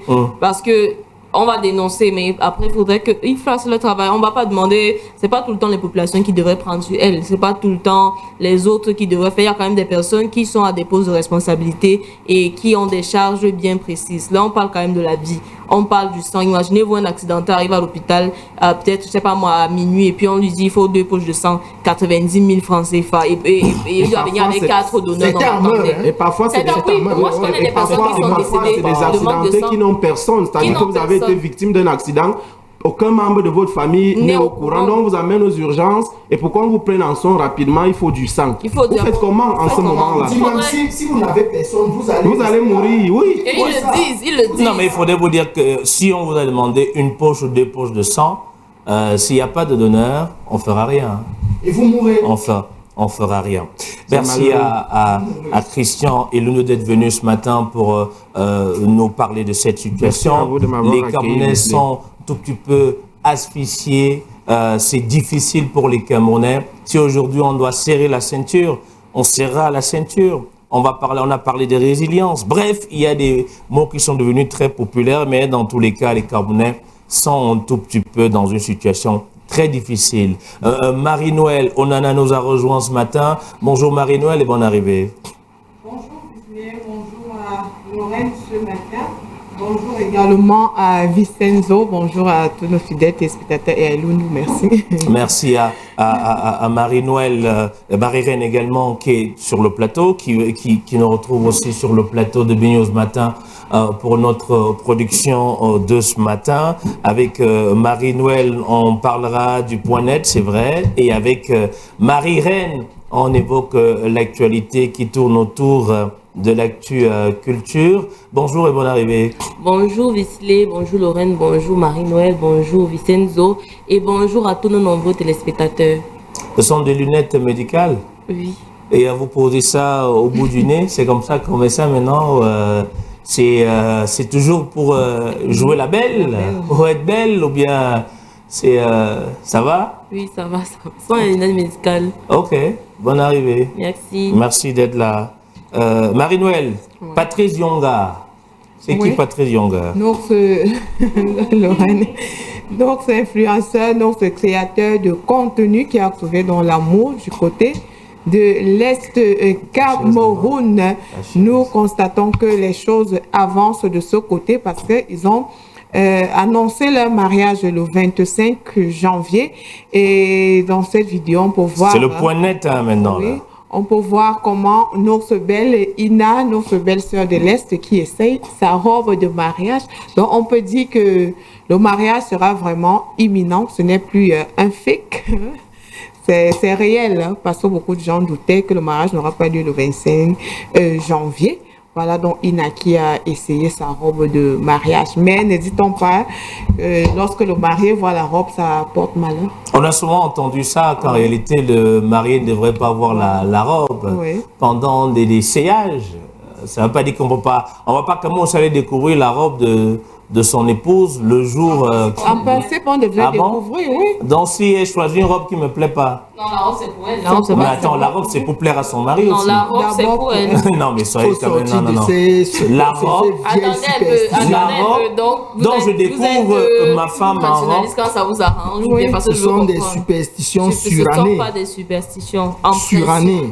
Le mari ou l'époux devrait découvrir la robe le jour du mariage. C'est pour ça que lorsque la mariée va acheter la robe, elle va en compagnie de sa mère, ses soeurs, d'autres femmes. Parce que le mari et même sa famille ne devraient pas voir la robe avant Lorraine, Oui, c'est le film, ça. Ce n'est pas le film, c'est la vérité. Mais c'est le film. Attendez, qu'est-ce que vous Si avez je dit? veux que ma femme ait robe à dentelle, Non, c'est non, pas. c'est pas vous Si je qui ne l'avez veux pas que choisi. ma Non, vous femme devez pas expose choisir. sa poitrine, Non, non, non. elle va me ramener une affaire où la poitrine est exposée, où il y a une fente, Attendez, alors que j'aime pas. c'est le jour de son mariage. C'est le jour. C'est Attendez, son mariage, c'est notre évoluons. mariage. Vous parlez donc dans l'évolution, elle devrait donc choisir la robe qui lui plaît le jour de son mariage. C'est notre mariage, c'est pas son mariage. Est-ce qu'elle viendra choisir votre costume Visley? Mais elle a, comment je dis là, elle a des critères, c'est-à-dire que ça c'est du bleu Mitterrand, c'est c'est pas. Pourquoi vous mystifiez le mariage comme ça? Qui mystifie le mariage? Pourquoi vous le Attendez, mystifiez? mais qui mystifie le mariage, Vicenzo? Vous êtes progressiste quand ça C'est vous un fait arrange. social. Et puis... C'est un fait social banal. Vraiment, le mariage. On va dire, vous êtes, banal. c'est pas vous êtes bipolaire, mais vraiment, vous êtes progressiste. On doit voir la robe du marié le jour de. Oui, on voit la robe le jour du mariage. Sortons de ça. Mais moi, je vais féliciter ce garçon qui s'appelle Patrice, qui est un créateur de contenu. Qui a débuté au calme sa petite histoire d'amour, qui au fil des jours, des mois, est en train de devenir une grande histoire d'amour. D'ailleurs, moi, je leur souhaite beaucoup de bonheur, je leur souhaite beaucoup d'amour, même si tout à côté, on a entendu plein de choses où il aurait été charmé, etc. Ouais. Mais il y a des bons charmes aussi, parfois. C'est-à-dire que on peut tomber sur le bon numéro et ce numéro-là devrait vous charmer parce que ça vous donne beaucoup de joie. En le regardant, il est très amoureux. On leur souhaite un heureux mariage. Le mariage est annoncé pour? Le 25 janvier. Le 25 janvier à Douala. Ouais. Je pense que vous devrez faire partie de l'équipe qui reviendra avec des images sur cette antenne. Alors, parlant tout d'autre chose, on reste toujours dans le couloir du mariage pour parler cette fois-ci de cette petite sœur au gros cœur, aux longs yeux, qui, aux dernières nouvelles, vient d'arracher le blanc de sa grande sœur. Bien évidemment, Visley, la scène s'est passée ici à Yaoundé. La grande sœur qui est donc venue de France avec son blanc pour présenter à la famille. Et la petite sœur a donc arraché le blanc de sa grande sœur. Tout commence donc lorsqu'elle arrive ici, comme je l'ai dit, pour présenter le blanc à la famille. Et pendant les courses, le blanc restait avec la petite sœur et elle a profité pour glisser certains mots pour peindre en noir à l'image de sa grande sœur. Le blanc a gobé. Ils sont quand même rentrés après le séjour, ils sont rentrés. Le blanc explique donc à sa femme pendant les congés que non, il veut revenir, il veut se déplacer. Et ce déplacement, c'était ici au Cameroun. Au Cameroun pour venir rejoindre donc la petite sœur. Ils sont mariés le 7 janvier.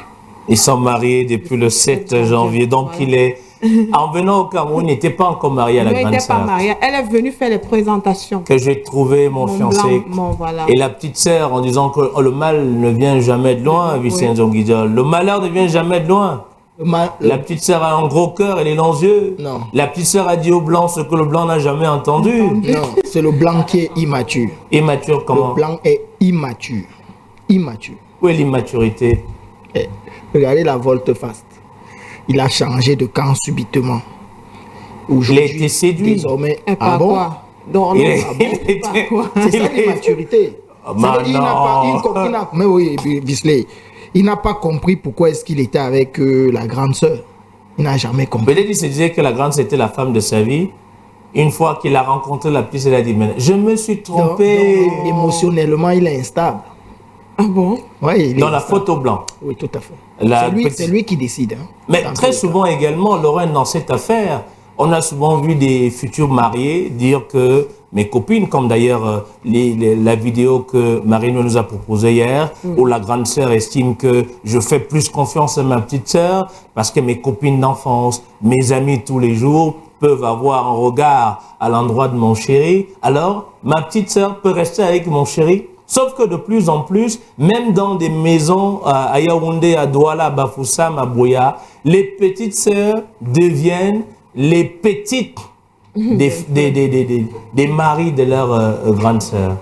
Ce sont les maris qui sont le problème parce que si vous arrivez dans une famille et que vous n'avez aucune retenue déjà avec les sœurs de votre partenaire, c'est que vous êtes un problème. Est-ce qu'on résiste à la tentation? Vous appelez quoi tentation?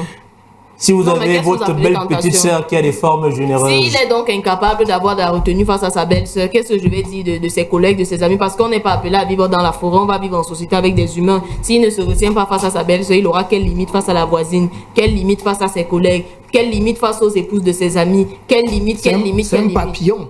En fait, c'est la vérité parce qu'il y a des personnes, vous pouvez être de mœurs légères, on peut vous l'accorder, mais je pense que quand on est quelqu'un qui est quand même un peu bien dans la tête, il y a des limites qu'on s'impose et parmi ces limites, il y a la famille. Il est même irrespectueux. Il est irrespectueux. Parce que dans les limites que vous est-ce que ici, Vincenzo, vous qui êtes parfois vous qui avez des tendances de bantou, d'africains, est-ce qu'ici la faute ne revient pas aussi à la famille? Parce que la famille a d'abord accueilli ce monsieur qui est venu se présenter comme étant le fiancé de la grande sœur et il revient au Cameroun et il réunit la famille et il décide de repartir avec la petite sœur. Est-ce que la famille, surtout la mère, n'a pas son rôle à jouer dans cette affaire? Je crois qu'ici a prévalu certainement le complexe du blanc. Oui, il y a eu certainement le complexe du blanc qui a amené cette famille à accepter ce changement de dernière minute bizarre auquel on assiste là. Et du coup, on peut se poser la question sur l'éducation même au sein de la famille. Est-ce qu'ils mettent l'éducation au premier plan? Parce que si la famille peut suivre le sens du vent, c'est-à-dire le sens impulsé par le blanc, ça veut tout simplement dire que la famille, même au sein même de la famille, il n'y a pas de crédibilité. Comment quelqu'un peut venir de l'extérieur, il vient vous imposer une certaine façon de faire et vous le suivez comme un chien? La famille est d'accord. Le porc lent chassé, 7 porcs lents chassés. Visley, on ne monnaie pas. Vincenzo, mais c'est ça. Mon enseignant me disait à l'époque, l'honneur n'est pas monnayable. Or, la famille là n'a plus d'honneur. En réalité. La petite sœur, avez-vous des petites sœurs, Marie-Noël, Lorraine, tu as des petites sœurs? Tu as des petites sœurs? Bien sûr. Ok. Toi, confiance? Bien sûr. Ok, d'accord. Parce que le mariage fini, la famille reste. Ah bon? Bien sûr. Mais je peux pas. Mais mes soeurs vont jusqu'au jour de ma mort. Mes soeurs seront mes soeurs. On peut marier aujourd'hui, on divorce demain. Donc pour moi, la famille passe. Donc la grande sœur doit pardonner à sa petite sœur. La grande sœur, qu'elle soit libre, elle pourra pardonner à sa petite sœur, mais qu'elle pardonne jamais à cet homme. Non, même la petite sœur. Moi je dis. Même la petite sœur n'a pas le droit de regarder le mari de sa grande sœur. Ouais. Quand tu regardes le mari de ta grande sœur, ça veut dire que tu as un danger pour elle. Ouais. Donc, tu le fais, mieux on te met à l'écart parce que tu sais pas ce que tu veux que tu garantis en cherchant. Lorsque ton beau-frère te fait la cour, il faut dénoncer, il faut dire. Vous avez des petites sœurs aussi? J'en ai 3. Ok. Parlez aussi à vos petites sœurs parce que très souvent aujourd'hui, les petites sœurs, elles sont un peu canons. Elles sont très agitées. Et cette agitation pousse parfois l'homme à être faible. Non, faible de quoi? Ce n'est pas un papillon, il peut être faible. Faible de quoi? Vous êtes faible devant la petite, vous voulez diriger une famille. Comment ça? Chef de famille, à quoi il voit avec cette affaire? Si vous êtes incapable de vous contrôler, vous-même vous allez contrôler qui? Vous êtes incapable de diriger vous-même vos propres pulsions, vous allez diriger qui? Une femme avec des enfants. Ça, c'est la féministe qui parle. Ça n'a rien à voir. Chef de famille n'a rien à voir. Laurent, chef de famille n'a rien à voir avec le plaisir de la vie. Lorsque nous sommes en entreprise, si vous êtes incapable de gérer des petites tâches, vous n'allez pas gérer les grandes tâches. Donc, si vous êtes incapable de vous discipliner, vous en tant qu'être humain, vous allez discipliner qui? Ça, c'est la question que je Gisley, ce qui semble vous échapper dans cette situation, c'est que ce blanc-là peut amener la zizanie dans cette famille. Mais la zizanie est déjà installée. Parce que cette grande sœur peut être très revancharde et ça peut... Non, mais c'est déjà la guerre. La zizanie est déjà là. C'est déjà la guerre. C'est déjà la guerre. Beaucoup de courage donc à cette grande sœur qui est venue présenter son fiancé à sa famille et quelques semaines après, son fiancé s'est retrouvé au Cameroun et il a épousé sa petite sœur. La petite sœur est en train de s'apprêter pour vivre, comment on dit ça, sa lune de miel avec un peu de miel, avec des roses. Mais également, il est question de retrouver des valeurs africaines en dénonçant ce genre de choses où parfois les familles sont complices, notamment maman et papa, qui décident d'accepter les dons qui viennent du fiancé. Nous parlons maintenant de culture de Marie-Noël à Marie-Reine pour parler cette fois-ci du Cameroun qui est représenté au festival, c'est à Zanzibar. C'est Joyce qui représente le Cameroun de ce côté-là. Oui, en effet, il s'agit du festival Sauti za Busara. Oui, qui est un festival de musique africaine qui se tient chaque année et chaque février du côté de Tanzanie à Zanzibar. Il est centré dans le vieux fort avec les événements parallèles qui se déroulent autour des Stone Town, y compris un défilé de rue de carnaval. Et pour cette 22e édition, dont le Cameroun est représenté par l'artiste Joyce Babatunde. Babatunde. Oui, Babatunde. L'artiste Joyce Babatunde. Oui, qui est une jeune artiste du nord-ouest Cameroun, dont sa musique mélange dans le coloris unique de soul, afro, jazz, rap et reggae. Et elle est encore étudiante en droit des affaires et elle a sorti quelques chansons en ligne, parmi lesquelles Beautiful Face, Child Am. Donc elle représente le Cameroun du 14 au 16 février du côté de Zanzibar. Le Cameroun est bel et bien présent lors de ce festival-là à Zanzibar avec Joyce qui va certainement défendre les couleurs du Cameroun. Et on parle de cet événement concert live ici à Yaoundé, à l'Institut français. Oui, il s'agit de l'artiste Oukeri en concert live ce vendredi à l'IFC de Yaoundé. En effet, Oukeri est une artiste composeur et auteur-compositeur et interprète qui allie à la fois sa voix et la puissance avec des textes forts qui rendent hommage à la culture et à les traditions camerounaises. Donc, elle définit sa musique comme étant l'afro-bikotsi, des sonorités qui vont à la rencontre du monde tout en restant ancrées dans la tradition. Donc, et ce vendredi, donc, elle présente l'exclusivité de Voyano, qui est un voyage musical inspiré des contes en langue batanga. Donc, l'entrée est libre et gratuite. Et puisqu'on parle de cette entrée libre et gratuite, mais il faudrait savoir que l'Institut français, c'est pratiquement 300 places. Oui. Et une fois que les 300 places sont occupées, et vous n'avez plus accès à la salle, et il y a également une heure d'arrivée puisque le spectacle il est gratuit et les responsables de cet institut veillent sur la sécurité des artistes et surtout le spectacle commence à l'heure. Vous avez dit qu'il commence à quelle heure? 19h. S'il commence à 19h, le premier artiste est sur scène parce qu'avant 22h, le spectacle s'achève. Parlons cette fois-ci de Yaoundé Music Expo qui lance son appel aux jeunes artistes pour l'édition de 2025. Oui, il s'agit donc de la 5e édition Music Expo Yames 2025 qui lance l'appel à la candidature et pour y participer, il faut être un artiste soliste et faire partie des groupes musicaux de tout genre, donc la musique traditionnelle, la musique urbaine,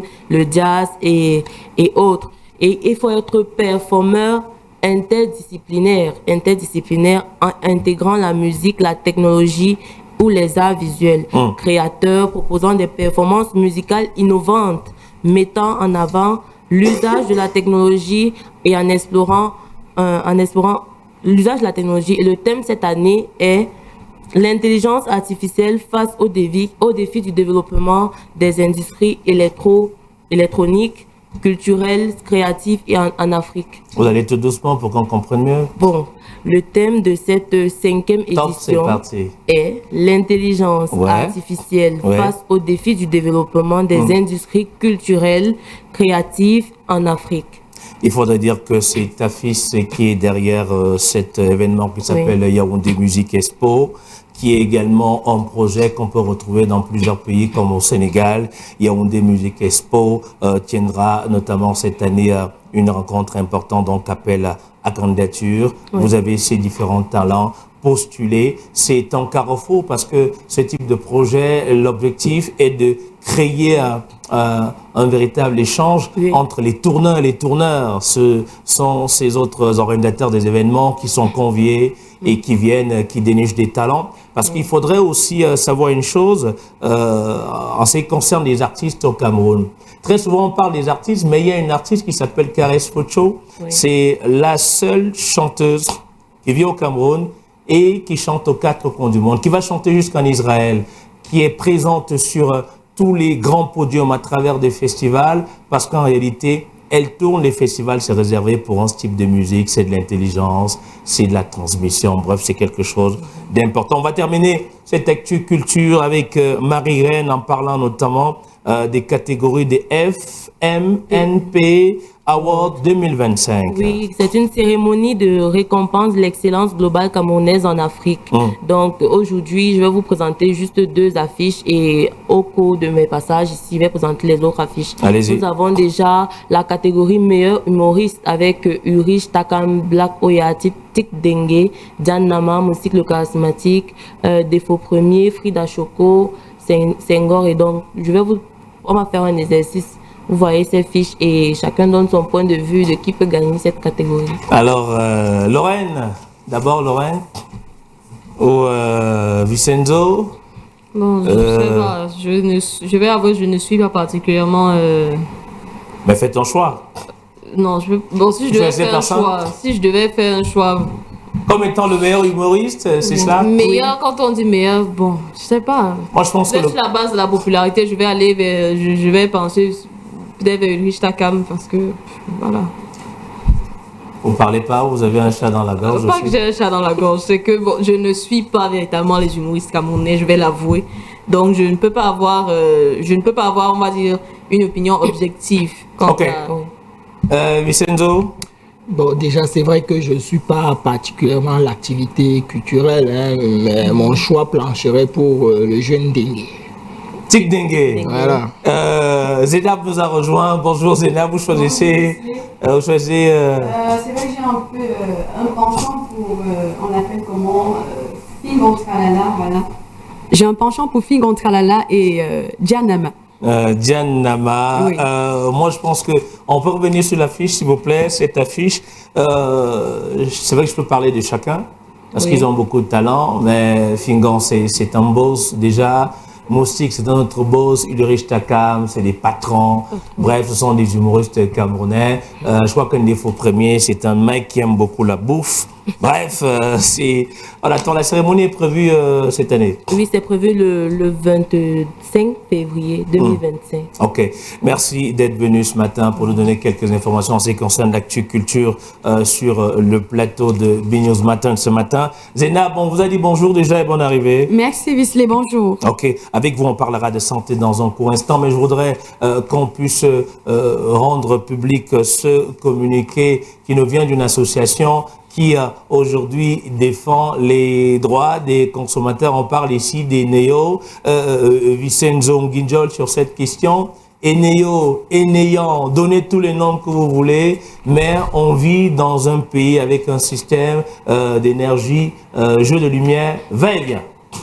Bon, vous connaissez peut-être pas ma position. Hein. Moi, j'ai toujours pensé que Eneo était peut-être, de mon point de vue, la victime expiatoire de tout ce qui se passe. Et vous savez, Eneo est une entreprise, je vais appeler entreprise internationale, qui est venue au Cameroun se faire du chiffre. Du coup, Eneo ne va pas se permettre ou alors se donner le luxe de communiquer sur... ce que je peux appeler ici ces dérapages. Il revient à tous ceux qui sont autour de cette chaîne.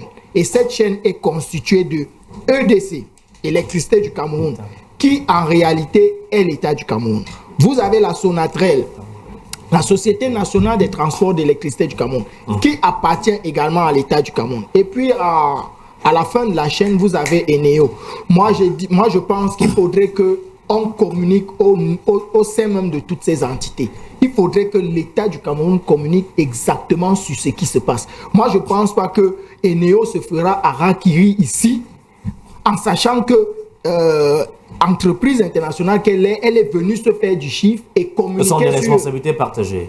Oui, de mon point de vue, ce sont des responsabilités partagées et la responsabilité, de mon point de vue principal, revient à l'État du Cameroun, c'est-à-dire à EDC. Alors c'est l'Association internationale des consommateurs qui a rendu public ce communiqué et qui condamne fermement les pratiques abusives des néos qui suspendent l'énergie électrique sans annonce préalable, laissant les consommateurs dans l'obscurité et les exposant à des pertes financières importantes.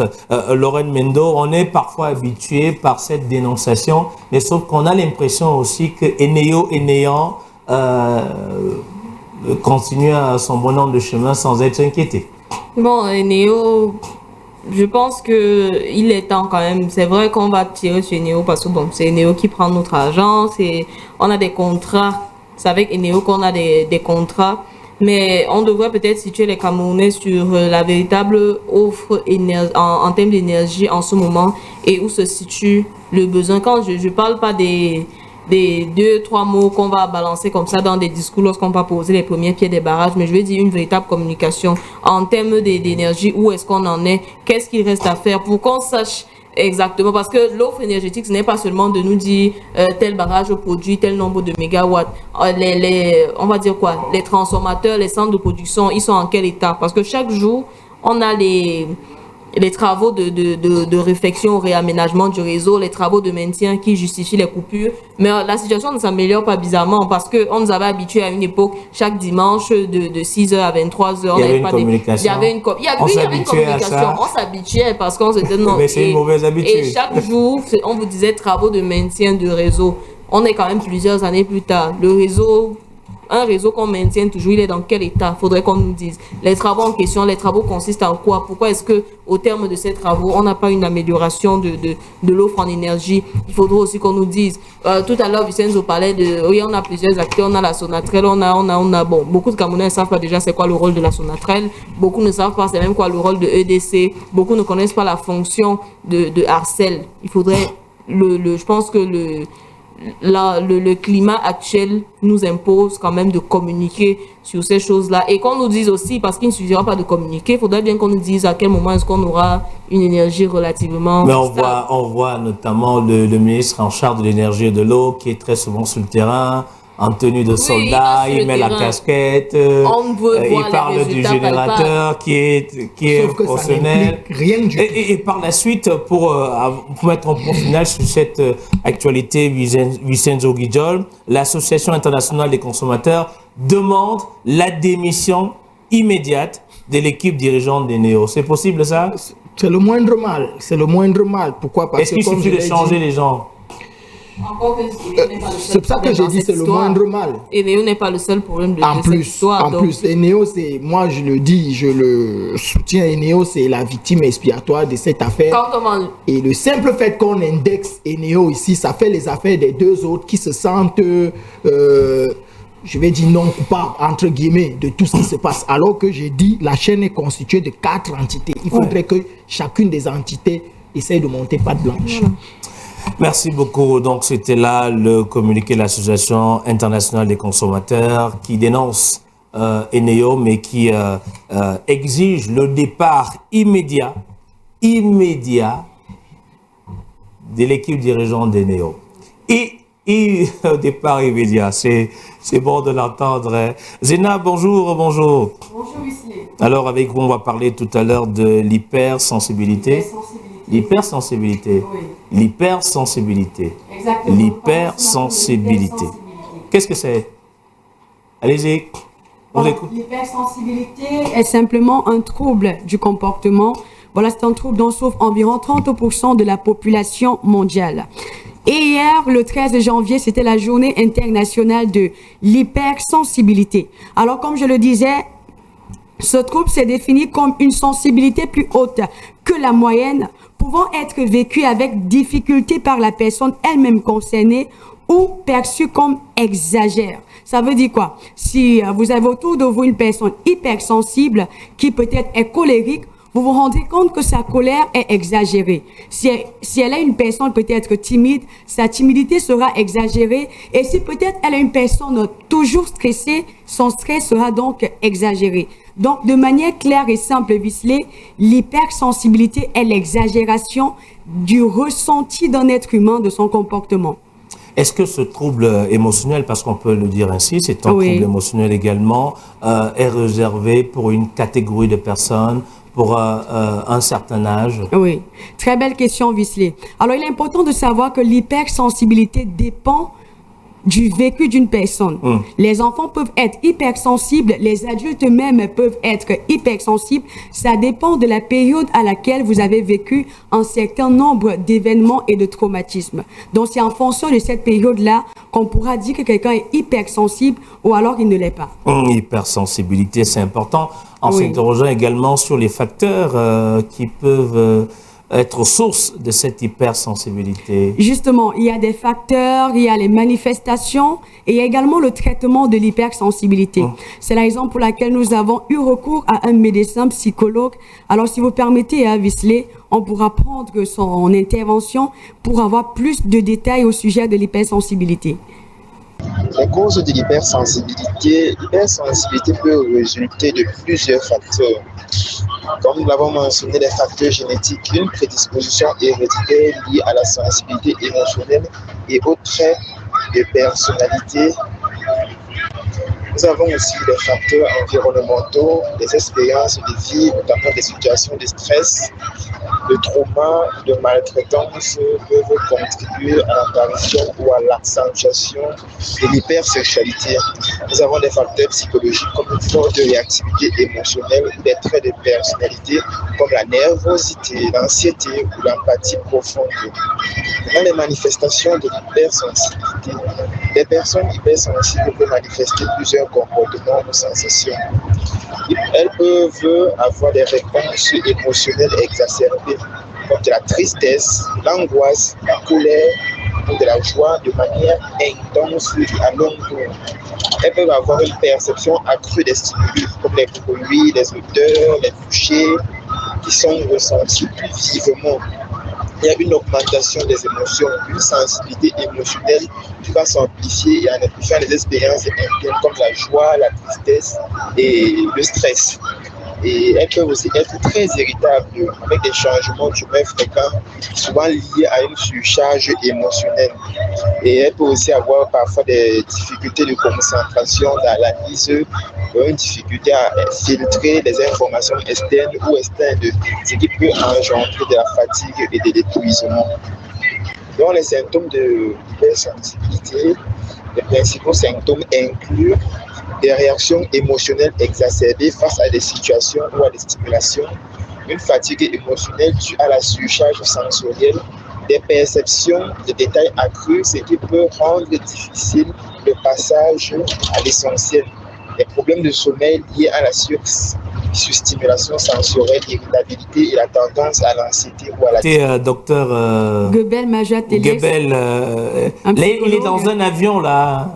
Il est dans un avion. C'est vrai qu'il voyage en urgence. Oui, il est dans un avion et il est en train d'aller à... Je sais qu'il n'a pas pris Camerco, apparemment, pour vivre cette situation. Mais en réalité, on a écouté l'essentiel de son intervention, mais aussi, en quelques mots, est-ce qu'il y a des conseils aujourd'hui? D'abord, est-ce qu'il y a un traitement? Est-ce que c'est possible de traiter? Oui, bien sûr, c'est possible de traiter l'hypersensibilité. Alors, si on peut revenir sur quelques extraits tirés de la réaction du docteur, il y a la thérapie cognitivo-comportementale à laquelle on peut avoir recours dans le domaine de l'hypersensibilité, voilà. On peut également, comment je vais dire ça, comme autre traitement de l'hypersensibilité, on peut également opter pour le yoga, voilà, le yoga qui est une forme d'évasion, si on peut le dire ainsi, avec pas mal de trucs. On a également un autre traitement, l'éducation, qui a le style, comment je vais dire, c'est la manière d'inculquer certaines valeurs aux enfants. Quand un enfant est mal éduqué, il est possible qu'il soit atteint de l'hypersensibilité. Donc, les parents également doivent être assez précis et indulgents dans le type d'éducation qu'on donne à l'enfant. Est-ce qu'il y a des conseils pour la route? Bien sûr, il y a des conseils. Pour ceux qui souffrent déjà de cette hypersensibilité. Oui, pour ceux qui souffrent de l'hypersensibilité, acceptez-vous simplement tel que vous êtes. C'est important. Et maintenant, ouvrez-vous aux autres. Ne vous renfermez pas toujours sur vous-même. Merci beaucoup à Zénab d'être venu ce matin pour nous parler de l'hypersensibilité. J'espère que vous avez pris le temps de prendre quelques notes alors que le sport est présent déjà.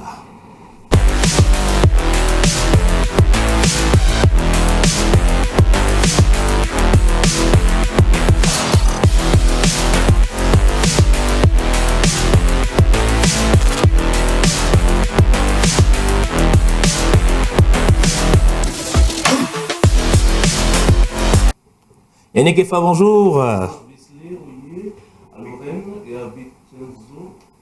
Bonjour, Visley Oye, à Lorraine et à Vincenzo. Je dis également bonjour, sans oublier les téléspectateurs une fois encore ce matin. On parle de sport ce matin avec vous, BNews Sport Express, Fédération camerounaise de Sambo, des préalables avant le début de la saison 2025. Il faut bien respecter l'adage qui voudrait que qui veut aller loin ménage la monture.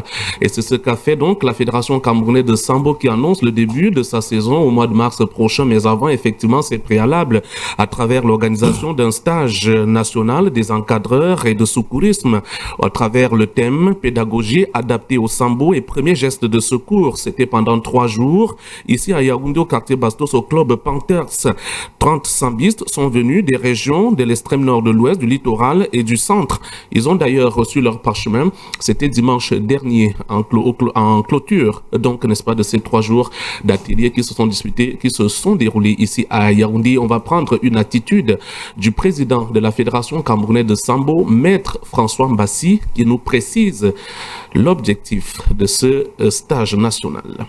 Les participants au stage, les participants, qu'ils apprennent et surtout qu'ils comprennent. Vous comprenez qu'il y a une longueur entre apprendre et comprendre. C'est-à-dire qu'on fait souvent des choses, nous apprenons beaucoup de choses, nous captons des informations sur tout, mais on n'a pas seulement les éléments de sens. C'est pour cela qu'ici, il est attendu que les formateurs qui vont sortir d'ici, qu'ils aient appris, mais qu'ils aient compris, qu'ils aient tous les éléments de sens qui donnent une signification profonde à ce qu'ils font. Et nous sommes sûrs que par là les entraînements, les enseignements qu'ils vont donner seront des enseignements qui suivent une certaine logique. Et là, c'est le président de la Fédération camerounaise de Sambo qui répondait à quelques questions pour parler de l'objectif 2025. C'est terminé pour Sambo. Oui, on peut évoquer maintenant l'actualité du tournoi Interligue, les résultats de la 2e journée qui sont disponible. Bien entendu, cette 2e journée, des rencontres qui se sont disputées hier 3. Au total, c'était au centre technique de la FECA Foot à Méandane. C'est ici à Oja. On a donc noté les victoires assez panaches, forcément, de quelques équipes, notamment Booms, n'est-ce pas, qui a battu la formation de Tiger Sport Academy sur le score de 5 buts à 1. La fondation Mintak l'emporte de 3 buts à 1 devant Social FC Djumbam et Noubou, sans oublier la belle victoire de Vision Foot de la Mefou Famba, qui a donc disposé de la formation de Olivier Marseille Mongo FC de la Mefou Erkono automatiquement. Après donc, n'est-ce pas, cette 2e journée, on a déjà un premier qualifié pour les demi-finales. C'est dans le groupe B où Mintak, formation Mintak, après donc sa 2e victoire consécutive, est déjà qualifiée pour les demi-finales, alors que ça se resserre, les taux se resserrent au niveau de la poule A, où il faudra dégager entre Booms et Vision Foot. Les 2 formations se partagent la première place avec 4 places chacune. Ça va donc, n'est-ce pas, se déterminer jeudi prochain lors de la 3e journée. Et cette 3e journée, bien entendu, nous l'avons en image. Ça sera donc, n'est-ce pas, des chaudes explications, parce que c'est la 3e journée là qui déterminera les 3 derniers qualifiés pour les demi-finales. Je rappelle que le tournoi Interligue de la Ligue régionale de football du centre, c'est pour déterminer les 3 clubs qui accéderont en D2 la saison prochaine. On suivra de près cette actualité. Yannick reviendra pour nous donner les dernières informations. Là qu'on va parler de la Super League. L'heure était le week-end dernier à la 6e journée, c'est cela. Oui. Et on parle encore de la 6e journée aujourd'hui. Quelles sont les nouvelles? Là, on parle de la Guinness Super League, puisque hier, nous n'avions pas évoqué les résultats, réactions et classements. Voilà pourquoi, ce matin, on revient donc, n'est-ce pas, sur cette actualité. La 6e journée de la Guinness Super League saison 5. C'était samedi, les 6 rencontres se sont déroulées dans leur intégralité. On a noté la victoire de Éclair, peut-être revenir voilà justement en tableau pour dire que Éclair a enfin gagné 4-0. Amazon Fab également l'emporte 4 buts à 1 devant Itambong, sans oublier la belle victoire de Authentique à domicile à Douala, 3 buts à 2 devant Jasport Academy. Caïman perd dans le petit derby qui l'opposait à Cyclone, l'équipe de la présidente Dinali, qui enregistre sa première victoire de la saison, 2 buts à 1. Victoire de Louvre, 2 buts à 1 devant Vision Foot. Et puis il y avait donc ce Guinnessico, dont on regardait en image tout à l'heure, FC Bolova qui était opposé à l'équipe football fille. La victoire de FC Bolova sur le score d'un but à 1. Il fallait surtout prendre cette revanche pour les Bengonia et Bolo. C'est le petit nom, bien sûr, qu'on a attribué à l'équipe de FC Bolova fille. En réaction ce matin, d'abord, le coach de la formation de l'équipe football fille, Stéphane Njana Ngono, qui est resté visiblement fair-play après la défaite de son équipe. Nous l'écoutons. Quand on a gagné, on mérite. Si on était plus fort, on aurait gagné. Donc, Ebolo va mériter sa victoire. Je crois que le match s'est joué en première mi-temps. En deuxième, on n'a pas pu jouer. On n'a même pas joué 15 minutes de match. Et je ne regrette pas parce que s'il y a des matchs à jouer, on ne peut pas un match, on ne peut pas tout un championnat comme nous l'avons fait. Et nous sommes confiants que nous allons gagner quelque chose cette année. Je crois qu'en deuxième mi-temps, dans leur stratégie, après avoir marqué, nos joueurs ils ont commencé à perdre le temps et nos joueurs sont découragés. On n'a pas pu composer pour pouvoir arriver dans leur camp. Tout était décousu et je crois qu'il faut oublier ce match très vite. Ce qui est intéressant dans le championnat, je crois que quand les équipes sont fortes comme ça, c'est bien à voir. On attire le public au stade et ça va se jouer entre nous deux. Stéphane, c'est donc le code de l'équipe FC, réservé aux filles, aux femmes. Aux femmes. L'équipe football fille, qui a donc perdu 0 but contre 1. Il faut dire qu'au-delà donc, du match, il y avait cette revanche à prendre pour FC Bolova qui avait perdu en tout début de saison face à la même formation lors du trophée des championnes. Toute chose forcément qui rend le coach de la formation de FC Bolova en joie au Woudoupounia. Je crois que l'objectif de la journée a été atteint. C'est une grosse satisfaction et surtout un soulagement pour les filles. Vous savez, avec cette défaite lors de la Super League, c'est resté dans les mémoires. Donc aujourd'hui, elles avaient à cœur de tout faire pour venir à bout de l'équipe. C'est arrivé. Bon, pour nous, c'était déjà un match de championnat qu'il fallait gagner parce que nous sommes à la recherche des points. Il fallait prendre les 3 points de la journée et d'un autre point, il fallait déjà enlever cette lourde charge qu'on avait dans la tête. Parce qu'ayant été surpris à la Super Coupe, donc il fallait absolument réagir. Les filles ont compris le message. Je crois qu'on a vécu une très belle rencontre avec beaucoup d'impact physique, mais nous sortons vainqueurs. Et là, c'était le coach des Bolova Football Filles. Et Bolova Football Filles qui, dernière nouvelle, souhaite recruter la footballeuse Naomi Eto'o. Naomi Eto'o qui est une grosse star. Oui, qui pour le moment reste encore sociétaire, déclare de ça. Oui, ça, il faut le dire, pour le moment. Ok. Elle fait d'ailleurs l'objet de nombreuses sollicitations. De nombreuses sollicitations. Je voulais préciser parce que j'ai eu l'occasion de regarder hier un portrait sur Naomi Eto'o diffusé sur la télévision nationale. Et elle a des ambitions. Elle rêve du FC Barcelone. Elle rêve de Manchester City, elle rêve du Paris Saint-Germain. Où elle y était d'ailleurs pour récemment faire des tests. Voilà, mais au Cameroun, il y a le FC Bolova qui estime qu'elle doit encore avoir un peu plus de maturité parce qu'elle n'a que 17 ans. Tout à fait, et pour une raison simple. FC Bolova, vous le savez, c'est le club qui est qualifié pour disputer la Ligue africaine des champions cette année. Donc ça peut se comprendre quand on est ambitieux, effectivement. Je pense que ça sera une belle destination. Et puis rapidement, une petite idée au classement après donc cette victoire.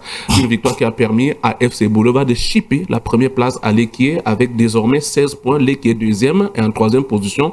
On retrouve la formation de Itambong Nkambe de Amazon Fab. Voilà, victorieuse de Itambong. Au bas du classement, là-bas, ça ne va pas véritablement pour AS Awa qui risque de descendre cette saison. Qui risque de descendre, le championnat encore loin de s'achever. Hein. Mais attention, avec les femmes, quand on commence à perdre, on aligne les défaites. Je crois que ça fait 5 déjà pour c'est difficile de remonter la pente. De remonter la pente. Peut-être qu'il faut le fighting spirit, aller chercher le Yemle de Rigobert Samba. Mais avant de parler des Rigo, on va dire un mot sur les matchs qui sont prévus aujourd'hui. On parle de la 5e journée, notamment Elite 2. Les matchs, désormais, comme chez les autres. Oui. On joue le week-end, on joue en semaine. Surtout, c'est le professionnalisme, ça. Surtout en élite où on n'est pas toujours très fixé. Il faut dire que les rencontres, en principe, étaient programmées, s'achevaient le week-end, mais il y a eu un petit décalage. On va le retrouver tout à l'heure, puisque la réalisation nous impose d'abord à parler, donc, n'est-ce pas, de cette poule A, des rencontres qui se sont disputées le week-end. On va juste noter que dans cette poule A, c'est Fab qui réalise la mauvaise affaire, puisque Fab a été battu sur ses propres installations par la formation de Ngok Itunja. Et du coup, donc, Fab reste troisième au classement dans une poule qui est donc dominée par Bafmen United. Oui, c'était bien sûr le tombeur de FAP samedi dernier du côté de Bankomo. On va suivre cela puisque quand vous regardez, c'est Djiko FC qui reste dernier dans cette poule. Et justement, dans la poule B, il y a donc un match en retard de cette 5e journée qui va se disputer cet après-midi. Ça sera à Douala. Avion Academy accueille Dragon de Yaoundé aussi. L'équipe, n'est-ce pas, de Jérôme Comémax qui n'arrive toujours pas à gagner depuis le début de la saison. Du coup, dans la zone rouge, là, vous allez constater que c'est bel et bien le nom de Dragon avec 0 point au compteur depuis le début de la saison. C'est une poule qui est dominée pour le moment par Unisport du Oncam qui a été battu par le promu Atlantic Sport Academy de Kribi. C'était samedi dernier du côté des DA. Alors pour terminer, pour faire le tour en ce qui concerne la piste ou encore le terrain de jeu, en parlant de sport ce matin, on va parler d'Rigobert Sambanac, le capitaine emblématique, le patron du Yemlé, quel encore le Magnan national, le mannequin, le danseur, l'homme aux Great Locks. Bref, le charisme du charisme qui prend la direction de la République centrafricaine. Oui, Rigobert Song, il faut dire effectivement qu'il a trouvé un point de chute et c'est avec l'équipe nationale, n'est-ce pas, de la Centrafrique, les fauves du Bazou Bangui de la RCA. Bazou Bangui. Oui, avec donc la signature hier de ce contrat qu'a paraphé le ministre de la Jeunesse, des Sports et de l'éducation civique de la République centrafricaine. Son y est arrivé hier aux côtés d'un certain Steve Fa. C'est vrai qu'on se posait bien la question que faisaient ces derniers jours. Bon, finalement, hier, on a su le pourquoi. Donc, ce rapprochement entre Steve Fa, l'influenceur, et bien sûr Rigobert Song, ancien sélectionneur, manager sélectionneur des Lions indomptables, l'ancien capitaine emblématique, effectivement, 10 ans de capitanat pour Rigobert Song qui retrouve enfin donc, n'est-ce pas, du boulot du côté de la RCA et avec pour objectif principal qualifier les fauves du Bazou Bangui à la CAN de 2027. Du pain sur la planche. Bien entendu. Mais Rigo, c'est pas n'importe qui, Vicenzo. Ouais. Il faut avoir du respect pour Rigo. Mais arrêtez votre show, monsieur. Rigobert Sambanac, c'est pas n'importe qui. Je pense qu'il... moi, j'ai plutôt peur, c'est-à-dire que le gros souci est que la popularité de Rigobert puisse faire de l'ombre aux jeunes joueurs, parce que nous, on a l'impression que Rigo n'est personne. Mais attendez, Rigo, c'est pas n'importe qui. Un peu de respect pour ce monsieur. Mais arrivé là-bas... En même temps, ça devrait même aussi être une source de motivation pour les joueurs, avoir... un emblématique ancien capitaine. Joue-moi le ballon sur le côté. Ouais. Mais là, il s'adresse à qui Non, mais attends, je dis... En tout cas, il aime quand on joue sur le côté. On joue sur le côté. Je ne veux pas le désordre. Et je pense que les théories... Joue sur le côté. Ouais, non, il avait souvent des adages, là. Ah oui. Rigobert et les adages. Oui, ça va peut-être venir. Je vois bien de quoi parle Visley. Il s'était d'ailleurs habitué à chaque sortie de nous en produire au moins philosophe. Oui, le philosophe. On souhaite bonne route à Rigobert Sambanac qui s'engage avec la République centrafricaine. Il faudra aussi noter une chose, Yannick Efa, c'est qu'il y a plein de Camerounais qui ont la nationalité centrafricaine. Centrafricaine, oui. Et dans ce staff, effectivement, on retrouve quand même des hommes assez capés au niveau de l'entraînement. C'est une bonne chose pour Rigo, puisqu'il sera plutôt bien encadré par des hommes de métier. Et je pense, l'objectif, ce n'est pas pour 2025, c'est pour 2027. Il a pratiquement 2 ans pour travailler, afin, n'est-ce pas, d'aller chercher peut-être cette qualification historique en Coupe d'Afrique des Nations pour la RCA. Et il faut reconnaître aussi que c'est un pays qui évolue, hein. C'est-à-dire que économiquement parlant, le pays est en plein développement, même en matière de football, parce que c'est la République centrafricaine qui vient nous damer le pion il y a quelques jours du côté de Bafoussam, et le Cameroun ne va pas jouer la CAN, le CHAN, qui arrive dans quelques jours. Mais je voudrais... allez-y, rapidement, oui, bien sûr, quelques secondes. Je parlais du CHAN qui démarre le 1er février et qui pour la première fois sera donc organisé par 3 pays. Il y aura l'Ouganda, la Tanzanie et le Kenya. Je voudrais quand même que Lorraine dise un mot cette question. Je voudrais qu'on nous montre cette photo, puisqu'elle connaît les intervenants de cette photo, Lorraine. Sur la photo, on peut reconnaître quelques visages. D'abord le président, Rigobert, le ministre. Je connais 3 visages sur cette photo. Ouais. Allez-y. Il y a le coach Rigobert Song, Rigobert Song Banak, bon, qui est une légende qu'on ne présente plus. Le professeur Faustin Archange Touadéra, évidemment, qui est président de la République centrafricaine, et M. Joël Kouemo, qui est ministre conseiller spécial. Je ne sais pas trop c'est quoi son poste, mais voilà. C'est votre ancien patron. Oui. C'est que je voulais, c'est votre ancien oui, patron. c'est mon ancien patron, je ne le cache pas. Et alors, c'est votre ancien patron, qui est le boss de Capital FM. Du groupe Saint-Christophe. Voilà. Ouais, c'est ce que je voulais entendre. C'est bon maintenant. Maintenant que vous avez... faut saluer votre ancien patron, c'est quoi cette affaire? Non, mais un bonjour. Il faut saluer l'ancien... Le patron, c'est le patron. Hein. Un patron est patron. Le boss reste le boss. Non, le boss reste le boss. Donc. Ouais, saluez votre boss. Voilà, ok. Donc, je vais passer un bonjour à son excellence Joël Kouemo, donc président directeur général du groupe Saint-Christophe et ministre, bon, je ne maîtrise pas trop le du poste. président voilà, de la République centrafricaine. Donc, bien de choses à... Visley, vous pensez que Rigaud se souvient que lorsque tu es en danger, c'est là où tu es en danger, ainsi de suite. Vous pensez qu'il est en danger là-bas? Et non, il est en danger parce qu'il a un objectif. Comme Yannick disait tout à l'heure, l'opération, c'est la qualification pour la CAN 2027. Donc, il a 2 ans pour avoir une bonne équipe et surtout aller qualifier... Il a comme une obligation de résultat. Oui, oui. C'est important et c'est pour ça justement qu'il a été recruté. Il n'a pas été recruté pour rien. Il faudrait bien qu'il montre de quoi il est capable.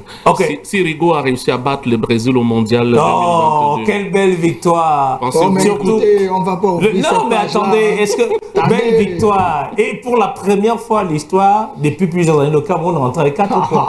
C'est pas n'importe... Depuis 2002, je crois que notre dernière victoire au mondial remontait à 2002. Le contexte, en Corée, attention au contexte. Vincenzo, c'était Rigobert qui avait sélectionné, qui avait fait le 11 ans. Attention au contexte. Bon, bref, je voudrais vous présenter la dernière image de fin de ce numéro de BNews Matin, chers téléspectateurs et chers panélistes. Lorraine Mendo, cette image, ça vous dit quelque chose?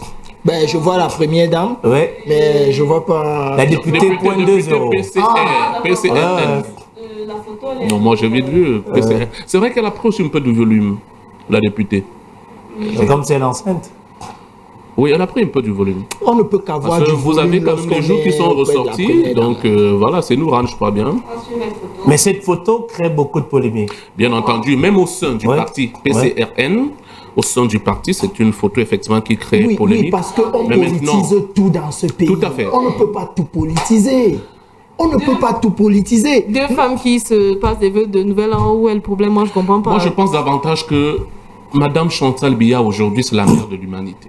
Voyez-vous, c'est-à-dire sur le plan social, nous voyons nombre d'actions qu'elle mène au cours d'une année. En plus, elle n'a même pas un statut politique. Elle n'a pas de statut politique, autre chose. Et puis Nourane, moi, je sais pas, c'est-à-dire que c'est une affaire... En fait, moi, j'ai l'impression que les gens se disent qu'elle n'aurait pas dû aller à la présentation des vœux. Parce qu'il faudrait qu'on se rappelle que le PCRN n'était pas présent pendant la présentation des vœux au président de la République. Et que pourquoi est-ce que Nourane, député 2.0, a accepté... Visley, ça peut être une invitation personnelle, non? Mais c'est une invitation, elle a accepté. Mais bien sûr. C'est une femme. Elle a été invitée là-bas, peut-être pas en qualité de députée, peut-être en qualité d'opératrice économique, ce qu'elle est d'ailleurs. Donc, je ne comprends pas pourquoi est-ce que on pense qu'on... Même au sein de son parti, ça a beaucoup... Personnellement, ça ne me dérangerait même pas. Peut-être que la première dame pèse à ce qu'elle reste députée ou autre. Vraiment. Des Camerounais règlent des comptes. C'est une belle photo, très colorée. Il n'y a pas de souci là-bas. La belle photo de la première dame du Cameroun et surtout de Nourane, députée 2.0. Elles sont toutes belles, toutes jolies, belles photos. Mais elle arrive en tant qu'élue du peuple, hein, vous voyez, elle a son écharpe. Ça aussi, là aussi, elle est libre. Et je pense que là, on ne parle pas politique. Hein. Non. Et ici, c'est des dames qui se rencontrent. La première dame et une autre dame qui est très active aujourd'hui dans le milieu de l'économie au Cameroun. Et on se serre la main, on se passe la paix, on se serre le meilleur. La première dame a beau être l'épouse du chef de l'État. Elle n'a aucune fonction textuellement, elle n'a pas de statut politique. Tout donc à fait. On ne peut pas politiser cette affaire ici. Le président de la FECAFOOT a serré la main au président de la République, non? Ouais. Mais pourquoi ça n'a pas fait autant écho? C'est le président de l'Africa Foot. Oui, c'est le président de l'Africa Foot. C'est son soutien. Hein? Ici, c'est différent. Hein? Oh. Non, mais on sait que le président de l'Africa Foot soutient le président Biya. Oui, mais en même temps, même la première dame aussi peut soutenir Noura, non? Moi, ça ne me générait pas de toute façon. Merci donc à JD Angoula, merci également à Janvier, merci à Gervin, merci à Yannick Efa, à Lorraine Mendo, à Vincenzo Guidjol, à toute l'équipe de production de BNews Matin qui tous les matins est là dès 7h. Bonne journée et bye bye.